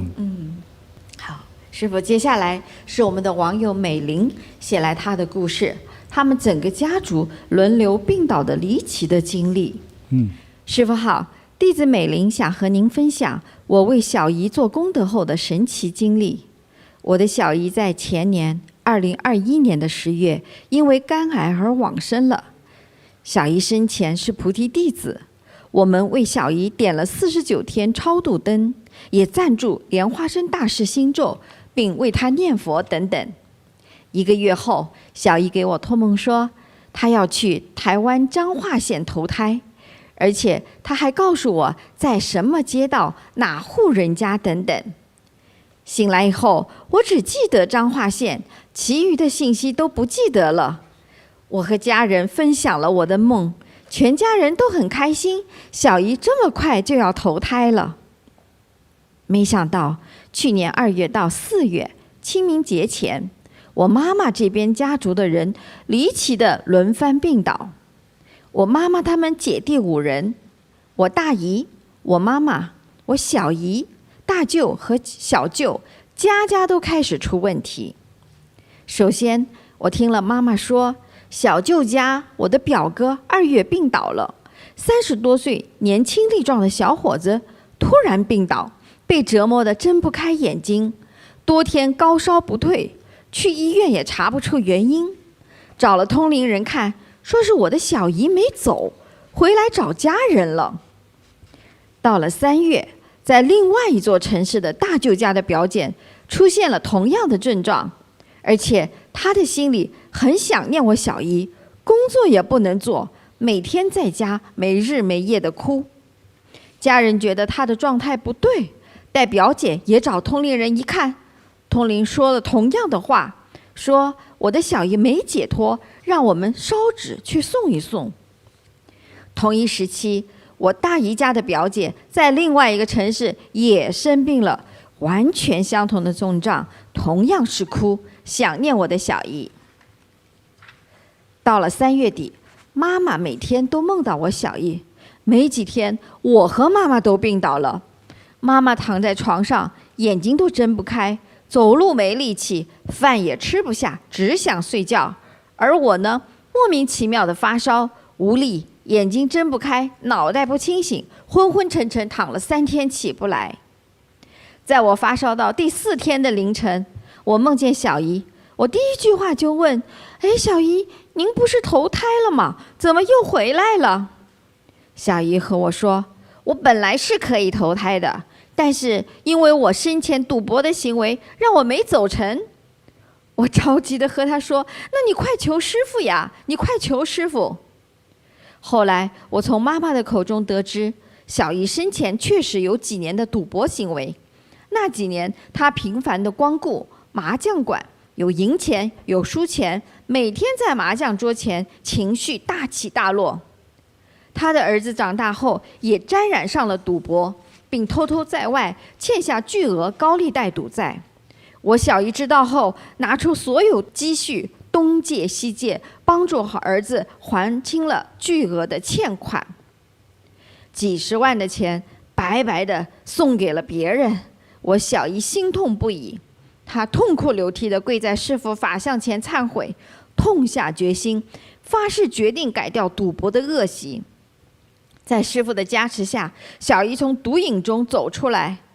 后来她用更多的时间来修行，但是没想到这一段赌博的罪业，让本来可以投胎的小姨没有走成。知道小姨投胎不成，在去年的清明节，我们继续给小姨点超度灯。供灯之后，离奇轮番病倒的母亲娘家这边的亲人都渐渐地从病态中恢复了健康。随后，我们为小姨赞助地藏经，发愿念佛回向给小姨。盂兰盆节又为她点超度灯。在7月份，我梦到小姨从一个很深、很黑暗的地下黑洞中上来了。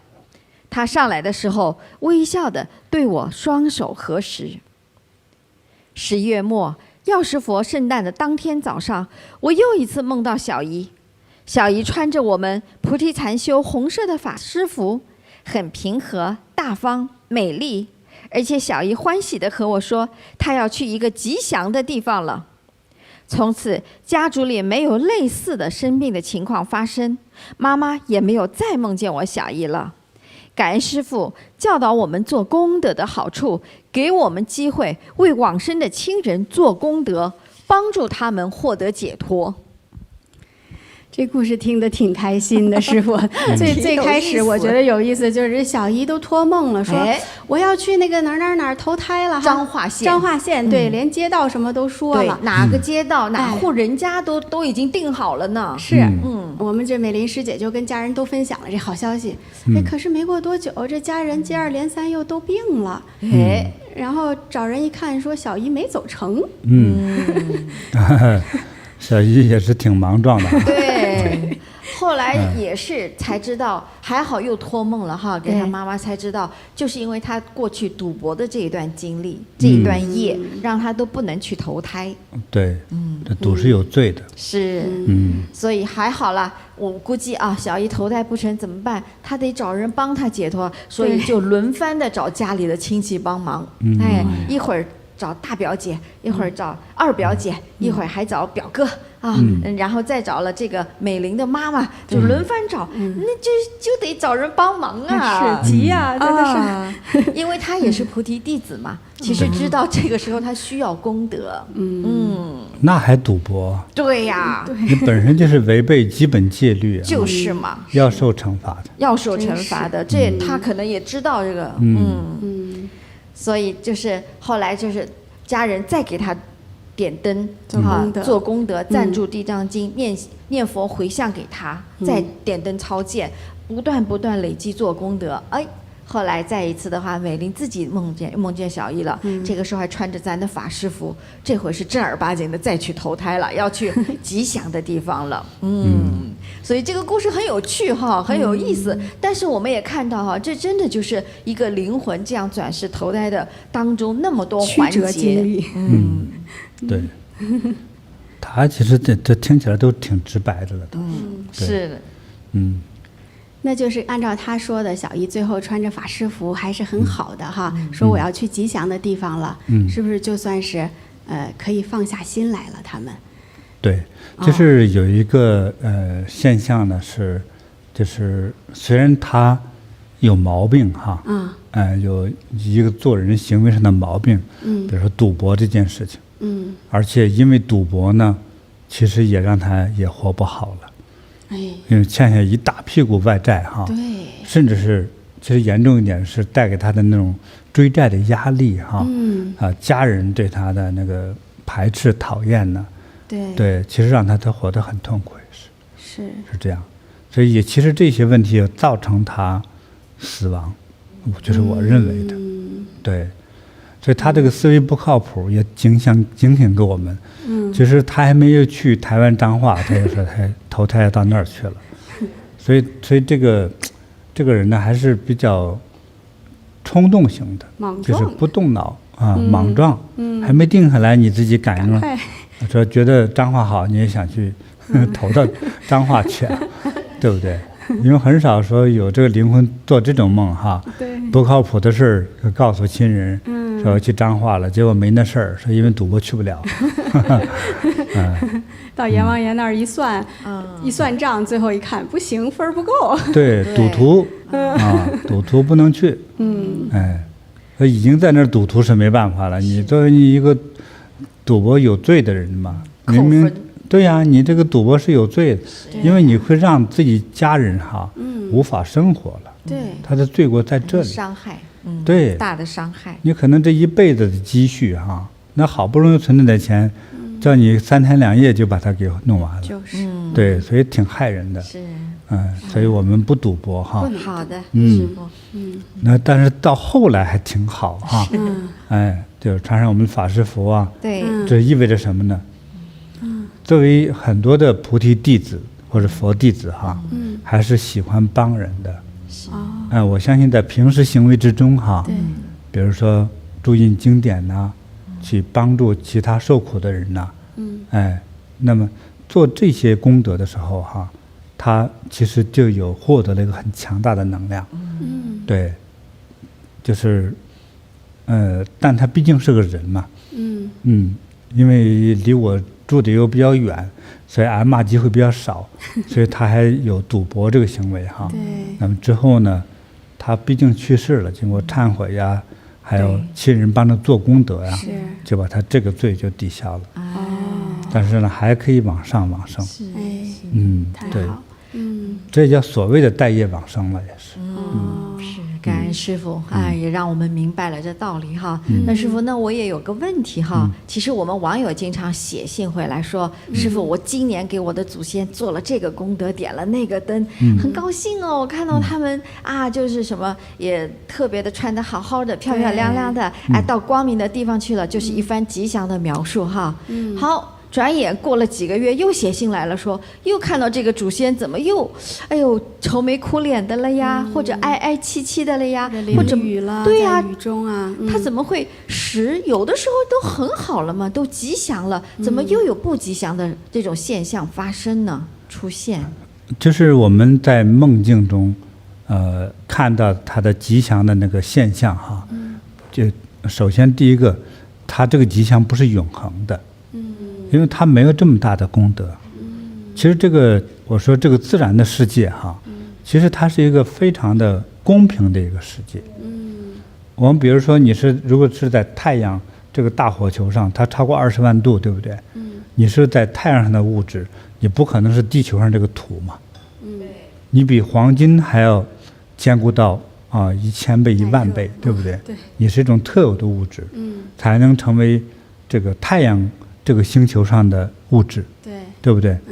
那也就是你应该去往生到，比如说东方极乐净土哈，到这个程度的这个生命，就自然去了之后就安住在那里了，也就像考学分一样，你到了这个级别了，就应该在那里，但是我们在梦境中看到的所谓，他挺好的，挺欢喜，还说我已经是富豪了，就是说他可能还是在这个下面，他没往上升华，他就是没有升到人界，没有到天界，更没到极乐世界，只是在那边不受苦了，在阴间有钱花，是吧？在阴间活得像个地主似的，但是如果在哪里也一样，如果你还有个好吃懒做又爱赌博的话，对不对？老毛病又犯了。这你的亲人给你烧了20个亿，你2天给赌光了，说这个又是个赌鬼，对不对？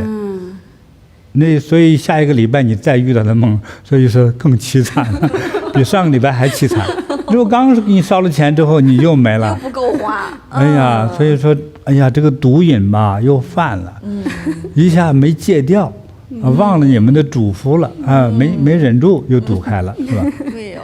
所以你看，从好的感觉一下变成这个败落的感觉，其实1-2天就会发生的。对，就是这样。我记得《地藏经》之中哈，佛陀也提醒教化我们，就算是在天国，大家还得要旋出旋入，旋入旋出，就是说你很快，因为做了这些功德又忏悔赶快做功德，因为知道不好嘛，拼命的做好吧，因为以此功德，所以你比如去到忉利天，对不对？到了很高的天界，可是到那儿之后呢，又寂寞难耐，是吧？人家真正在那个国的天神呢，那就是无欲无求，对不对？你呢，满脑子全是贪欲，满脑子都打牌，满脑子都好色，对不对？那不行，就你那个心一动，人的级别自动从楼上掉下来了，从33天先掉到13天，这到13天这个还不行，还不学好，还想起在人间这个作恶贪婪的那种状态，对不对？又干了2件大坏事，吧唧又掉下来了，到第3层地狱去了，这个是很正常。所以为什么我说这个在社会的法律管制之中要有奖和惩，奖惩，一个是奖励制度和惩罚制度，这2个东西是一起进行运作才可以，对不对？那有人说我鼓励孩子，我一定就是赞美。那这个孩子一直受赞美长大的孩子，他是愉快了，但是将来他经得起风雨嘛，对不对？别人都会赞美他嘛。如果有一个人说了他一句说你有点胖，他可能跳楼了，就是对不对？他也经不起风雨。那么在于人的本性来说，他具有善和恶都有，就看他遇到什么样的人，什么样的环境，对不对？比如说一个小学生小男孩，他和其他几个同样是他年级的或者大一年级的小孩都在抽烟啊，那小哥哥级的同学说，来小弟抽一口吧，哎，那对方也没有说特别难听的话，说我不抽，我妈说不能抽烟，乖孩子，对不对？那个大哥哥学生怎么说？哎呦，你真是个小宝宝啊，所以你还没有长大，你长到我们这个岁数你就知道了，不抽烟哈就不像男子汉。你看所有男子汉都手里拿把枪，哎，手里夹根烟，对不对？你看都像个男子汉，多厉害啊！你说你那个都不抽烟啊，娘娘腔啊你啊！现在女的都抽烟，你想一想，因为小孩不懂啊，一听大哥哥说哦，抽烟才是男子汉了，那我是男的，我也觉得我要做个大男人啊，好吧哥，我抽两口，抽两口的时候，那你把这一支抽了算了，就是这样子啊。所以小孩他没有这个分辨对错好坏的这个分辨力啊，所以他就会和什么样的人在一起呢，他就会变成什么样的人。所以你也想知道他的境界多高，去看他交的什么朋友，对不对？所以你一看这个你交往的这个美女哈，她到40-50岁，身材变成什么样，请看姑娘她妈，如出一辙呀！就如出一辙，说不定到时候比她妈都胖。对，就是这样子吧。啊，生活越来越好，肢体劳动越来越少，可不是光剩下一身肥油了，就是啊。对，所以人在一个什么样的环境呢，就会变成什么样子。哎，对，所以呢，就是我们在还有一种就是我在好的环境，可是我在偶尔会想起过去或者过去式的某种影像或印象，在他潜意识之中冒出来。比如说贪嗔痴慢疑的东西，对不对？明明今天我是个高雅的众生，但是总感觉到杀几个人呢，偷2只鸡呀，是一种很快乐的感觉，会有这种人有这种感觉，对不对？明明吃饭吃的挺好的，喝了酒对身体不好，说那喝2杯小酒，不是也有人赞美酒是好的吗？因为很多国家的广告一直都是酒的广告，也没有说喝了酒死了多少人，也没人去统计，对不对？那这么一统计，大家就不喝酒了，所以有很多这个环境带给我们的这个污染哈，人们没有对错好坏和真理的认识，社会和政府不会给你这些东西，真理对错都要靠自己的觉悟和究竟，社会和政府不会给你，所以我们你说在这个天道之中哈。在哪怕在这个天的这个境界之中，我们还一样是，等一着急多做功德上来了，等要想犯点事儿做点错事，咣当又掉下去了，就是叫旋入旋出啊，一会儿进来一会儿下去，一会儿提升了一会儿败落了。是。你有没有发现这个人生家庭的那个就是起起伏伏财富是不是也这样子啊？是。说这3代人受够了穷。说那一定要努力，遇上个比较争气的孩子，拼命努力赚钱做生意学技术好好做人，发家了，出人头地了。到了儿子和孙子那一代呢，他没受过苦啊，他觉得这个钱应该是这样花，比如没钱的人我创业去赚钱，到他孙子那一代生下来就是3个保姆养着，一群人伺候着，对不对？他努力干啥呢？花钱。你不是说你那个曾经的家里是爷爷，那是你的事儿。我们这个说，我们要有一个现代人的这个风格，我们是讲投资啊，对，我们是讲高科技呀，对不对？所以爷爷弄得没话说，不管爷爷有没有话说，但是孙子该怎么糟钱就怎么糟钱，就是这样的。所以你看人的穷富本身也是，刚富了没60年，呱当又穷了。对。穷到350年之后说不行了，我们一定要努力。可能又有一个人很争气，又赚了钱。真的是这种规律，对不对？所以光人间的财富本身都是这样变化莫测的。人在天与地之间的这个出入也是这个样子。所以叫做功德太少，福气太薄啊。福气太薄，所以就像这个土壤太薄，就不能养参天大树，知道吗？啊，你那个叫做小河太浅，啊，养不了那些巨龙和大鲸鱼，是吧？就是这样，太少太浅了，不能养的。所以我们要想达到那样一种高境界，在那儿就会如如不动的时候要怎么做呢？至少你这个人叫我的发心，我坚决不改，要去这样子。因为人的聪明智慧也叫聪明智慧，他会根据环境的变化，立刻他的心际在产生变化。就是这样子的，随时是变的呀，对不对？所以我们做事的时候和我们去发誓做好一件事情的时候，一定要发一个叫做恒久的一个愿望，恒久的誓言而且甚至是每天还要提醒自己我是什么什么什么，我必须要怎样怎样，这样来提醒着自己，你才可能每一天你才积极努力，不做错事。还有人是一边喊着今天我的誓言和口号，一边想着今天害俩人还可以也有这样子的。等他喊惯了之后，他没有动心了，他变成是一种叫做惯例，惯例诵念，可是没有走心，没有走脑子，对不对？所以一边口里念的佛，那手里还在害着人，都是可能的。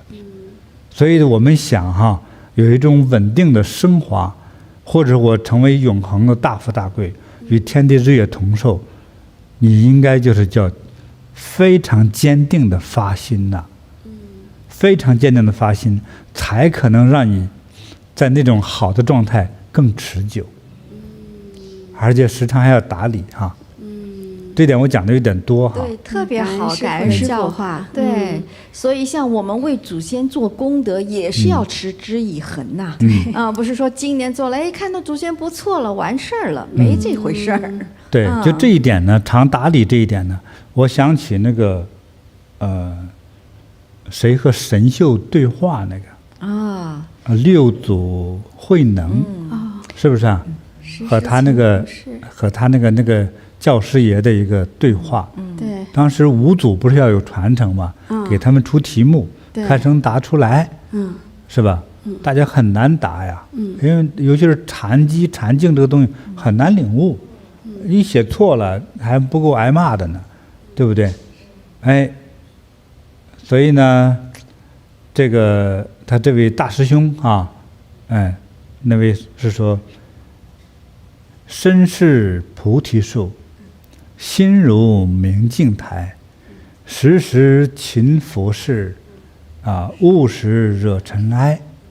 我觉得这一首寄语，我特别想送给我们今天所有的来上这堂课的朋友们对，我觉得这个是本分之道。对但是到了六祖慧能那个境界是菩提本无树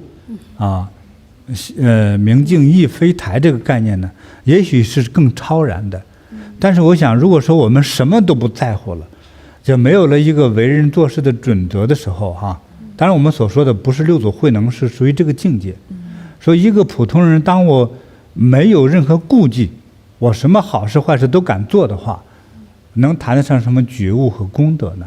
是谈不上的，对不对？对，所以我们时时小心一点，谨慎一点，因为我们还没有那个定力，没那么高的智慧，更没有这么丰厚的功德。所以我们要把自己这个功德和我们的发心的定力培养好的话，真的是每天要胆战心惊的好好的培养它，我们才不至于做那个坏事，也不至于做错事。是，所以才能让我们在那样的一种叫做最高境界那个孤独至高无上的那个须弥山顶叫稳坐紫金台，才能坐得住。是，收到。感感恩恩师父，我觉得特别的受用真的是就像师父讲的，先本分的做好，时时勤拂拭，勿使惹尘埃把握只有好。做好这个，才有比较深厚的这个功底了，才能向须弥山顶更上一层楼的。是，真去的时候，我们是非常适应那样的境界的，师傅，就能够坐得稳，坐得住。对对对，就在于积累吧。那师傅，我们也给这位美林网友一个礼物好吗？好的，好的，好，送给美林呢，一颗沉香珠。看着不是那么黑哈，反而这个有点浅色的，这是真的沉香哈。对，这个沉香本身它也辟邪，也促进血液的循环啊，是有很多的好处的，也开窍啊。所以呢，希望给这个美林朋友呢带来吉祥的加持和护佑啊。祝你一切吉祥。感恩师傅，收到。感恩师傅。师傅，那在这个清明季节哈，其实我们有不少网友都会有这样的各种各样的梦境啊。那有些是吉祥的，他们会高兴哈，可能有一些还是会让他们感到有一些惊恐啊之类的哈。那像这样的情况的话，师傅有没有什么样好方法可以让我们的这些网友能够辟邪呀能够安心啊，包括乃至安魂啊之类的，有没有很好的方法呀？有，就是有很多的这个法物法器哈，都是有这个作用的哈。很多种，像好的修行师傅加持过的很多东西，哪怕是一张纸或者一碗水，也都会起一定的作用。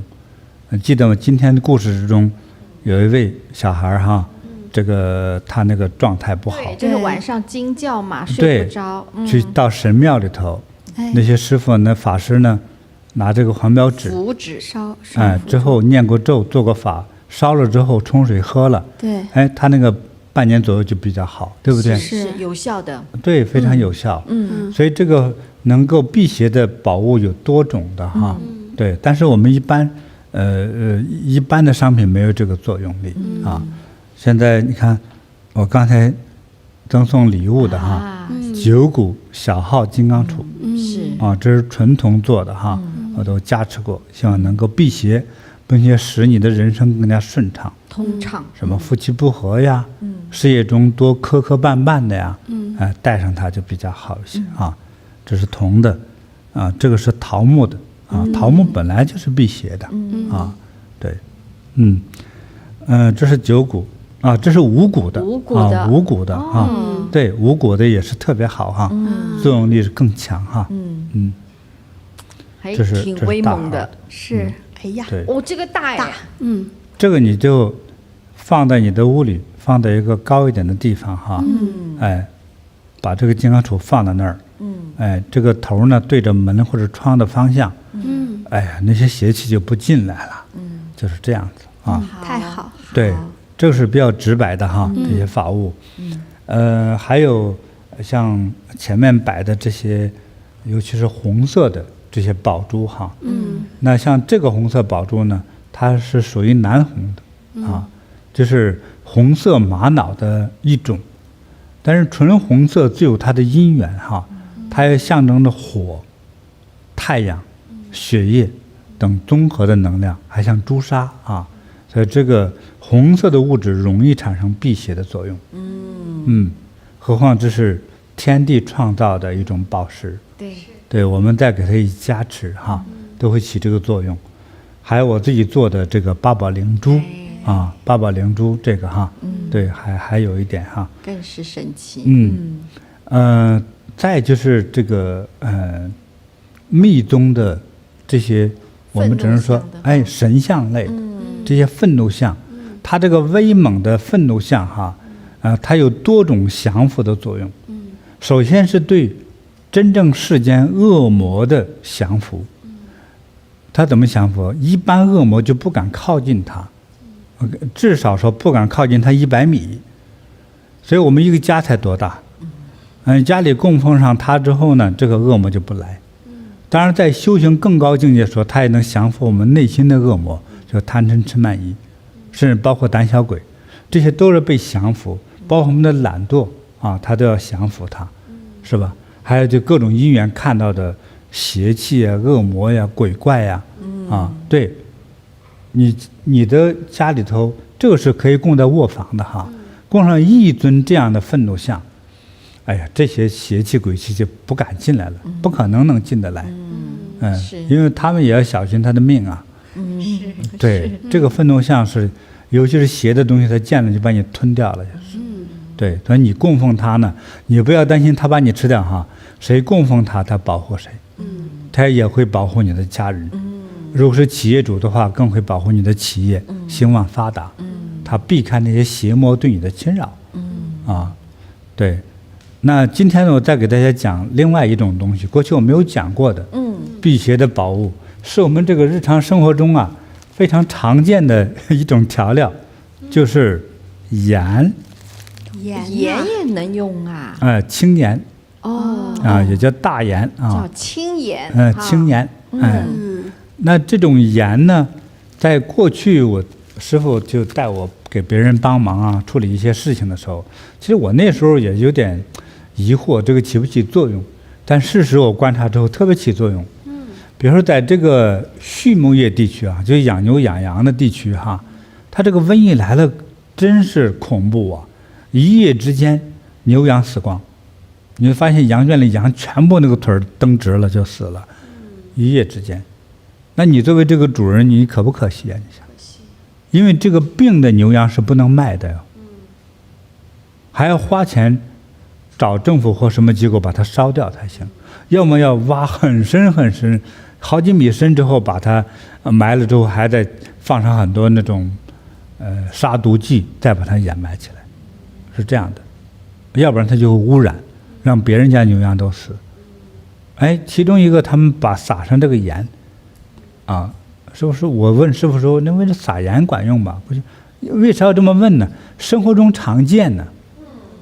师傅说这个是辟邪的最基本的东西。这个就比较容易取到的。比如说你这个附近邻居死了老人哈，你在你的门口啊。是属于你的区域代表门口的位置撒上的青盐，这个鬼气就不到你家来。我在那个羊圈里头哈，他们为了让这个羊圈这养的羊和牛不受瘟疫的侵袭哈，他把这个盐呢，师傅念过咒之后就撒在这个圈里头，让牛羊自己吃。就让牛羊吃了这个盐。对，他能吃就去吃，他不吃。这个盐很靠近这些牛羊，这些牛羊都可能会得到保护。这里是有祝福的作用，就是加持作用，也有盐本身那种特有的能量。这是目前我们一般人无法理解的一件事情。对，真的是。那在我们今天哈，我们生活的环境越来越小哈，那比如说觉得家里头不太安宁，那我怎么样用盐呢？那首先呢，就是说，大门口，我多讲一点哈，你可以在门口，还有这个窗户台上头撒一些这些盐粉对，要撒上。但是我加持过的盐哈，你家煮饭的盐，用处就不太大哈，基本上不能管。它仅仅是盐的最基本的功能哈，对，撒上些。如果你的屋里还不安稳的话呢，你可以在你的屋的4个角，还有你的床，你经常会有这个鬼压床的那个现象的话呢，可以在这个靠近床至少有4个角嘛，那么大一个床都有4个角，你们家床有几个角？是4个角，不管几个角，就是大概4个角落的位置，还有中央地带，撒一些这个青盐可能你会发现躺那你的呼吸特别顺畅，特别自在，特别吉祥的感觉。这样子。对，如果有可能的话，你把这个多请上几小包哈，做成一个薄薄的小枕头，无论是来枕还是放在你的枕头下头，放上薄薄一层这样的盐枕，那你想它的辟邪作用就加强了。是，对呀，明白了哈？明白了。对，会能守护你哈。这些一个是叫人的这个灵魂，叫亡灵不敢靠近；第二个，一般的邪气不敢靠近。那么它还有一个避这个像对着门窗的一些不好的，像路冲啊，那种煞气，各种各样的煞气。师父也告诉我，用这个盐也是可以起一些作用。记得咱们去年的时候给大家介绍一个那个沙盘嘛，啊，对是把那个石头是风水盘。有类似这个意思。哦，我们呢准备一个大盘子，盘子那个盐稍微高一点，就有点像种那个水仙花的那样的盘子，有点有一个盘子沿净身的啊。嗯对对对，这样把这个盐呢放在一盘子，中间放一个水晶球。对，那这个盘子撒了盐的这个盘子哈，在中间放一个水晶球，它这个方向对应着你觉得有那种冲煞之气的这个门和窗的方向，或者你觉得那个位置不太吉祥，拿这一盘盐放到那个位置，都会好的。nice。他就把这样的坏的能量就给消解掉了。好玩吧？好啊，哎，还有呢，还想听吗？想我有点啰嗦哈，想让大家听懂。比如说，今天咱们经常出入开车是吧？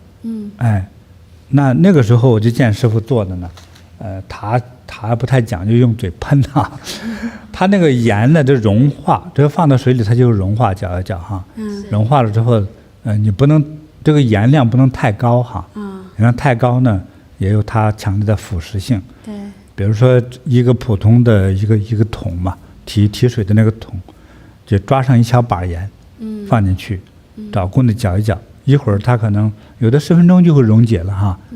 对，再把这个盐呢，用一个喷的一个喷壶或者喷枪，哎，把这个应该是溶解了盐的这个水，溶液就喷到你要开的这个车呀，甚至是狗的身上啊，你也希望它也是吉祥的哈，或者喷到门上头，不要喷屋里头的门哈，它那个盐的东西它会溶解了之后，对对，它有点侵蚀感哈，对，可以喷到外面的门啊，大门外面的门，那这样一下雨呢，就能把这些盐分再冲掉一些，这样就比较好一些啊。对，还有你那个自己驾驶的那个车啊，在车身上喷一些，车轱辘上也喷一些哈，就像是给这个车洗礼一样，把之前的不好的气都洗掉。哎，当然了，以此类推哈，因为这个盐水就是你觉得有邪气的话，包括你的鞋子泡在这个盐水里头，出来再把它洗干净挂起来，你的鞋上的沾来的邪气就被清理掉了。我说的够多了吧？非常的好，真好，感对恩师傅。你可以学着这样用，好的，好的，好，太实用了，感恩师傅，实用哈。对，而且大家学会了哈。好好好。好的，师傅，那今天离清明节的正日子还有几天哈？那今天直播圆满之后呢，其实我们还是希望在后面的几天里面，一直到清明节，我们可以有机会哈，能够给祖先再念念佛，为他们再祈福这样子，不知道有没有这样的可能性啊？我觉得特别好这个提议啊，我们每个人能够真心的哈，给这个祖宗哈能够祈福念佛的话，那就是我觉得我们就开始有福了。这祖宗得以这个解脱呀，非常吉祥的事情。咱们可以安排一下呀。好呀，好呀，太好了，感恩师傅。那就是从明天开始哈，对，我们连续3天，就是4月3号、4号、5号。对，还有3天是吧？对。好，那咱们就是用这个3天的这个时间哈。咱们每一天呢就1个小时哈。好的。3天的时间，1天1小时。就真心念。真心念，哪怕1句都管用哈。我们念1小时的话，肯定有很多真心会体现出来哈。是的。对，得到佛菩萨佛光护佑哈。哎，让我们的祖先呢都能够往生极乐世界，最少往生到刀立天。好，哎，收到。对，那我们后人就吉祥了。好的，好的。那就从明天开始。好的，感恩师傅。只是每天念1个小时哈。我们认认真真的念。一共3天哈，分3天，加起来才3个小时哈。是。对，如果你有空的话，上来跟着念一会儿，也是沾佛光，是吉祥的。对的，这个也是我们给祖祖宗来做功德的一个机会和方法这太好了。对，那也是同时也提醒我们的网友啊，那我们的清明祭祖超荐灯也是截止到温哥华时间的4月5号，就是清明节那一天哈。所以大家还有需要给祖先来点超荐灯的，让给祖先做功德的，也抓紧这个时间，再给我们的祖先在佛前点亮明灯。太好了，这个提议哈。好，大家记住这个日子哈。好的，那一会儿待会登出来哈，我们念佛的这个时间，从明天开始哈。这个台北时间就是晚上7点到8点哈。对，那连续3个傍晚，晚上3个傍晚啊。好的，那明天继续念佛了。好，好，那今天就到这里吧。感恩师父。好的，好的，好，祝福大家如意吉祥，健康长寿，事事如意。那明天我们就一起念佛了哈。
天塔红贝堪则贝堪则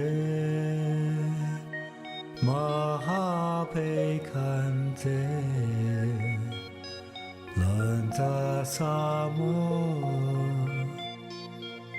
嘎对梭哈天塔红贝堪则贝堪则玛哈贝堪则兰扎萨摩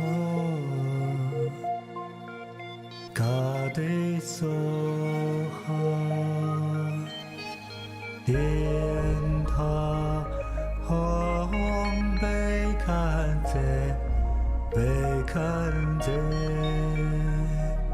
玛哈贝堪则兰扎萨摩嘎对梭哈天塔红贝堪则贝堪则玛哈贝堪则兰扎萨摩嘎对梭哈天塔红贝堪则贝堪则玛哈贝堪则兰扎萨摩嘎对梭哈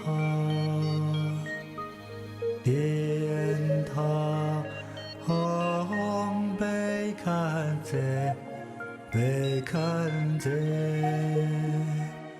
玛哈贝堪则南无萨摩嘎对梭哈电塔吽贝堪则贝堪则玛哈贝堪则南无萨摩嘎对梭哈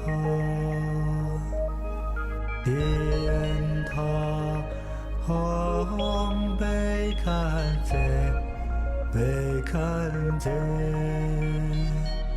玛哈贝堪则南无萨摩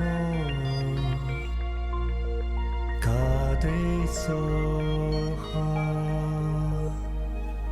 电塔吽贝堪则贝堪则玛哈贝堪则南无萨摩嘎对梭哈电塔吽贝堪则贝堪则玛哈贝堪则南无萨摩嘎对梭哈电塔吽贝堪则贝堪则玛哈贝堪则南无萨摩嘎对梭哈电塔吽贝堪则贝堪则玛哈贝堪则南无萨摩嘎对梭哈电塔吽贝堪则贝堪则玛哈贝堪则南无萨摩嘎对梭哈电塔吽贝堪则贝堪则玛哈贝堪则南无萨摩嘎对梭哈电塔吽贝堪则贝堪则玛哈贝堪则南无萨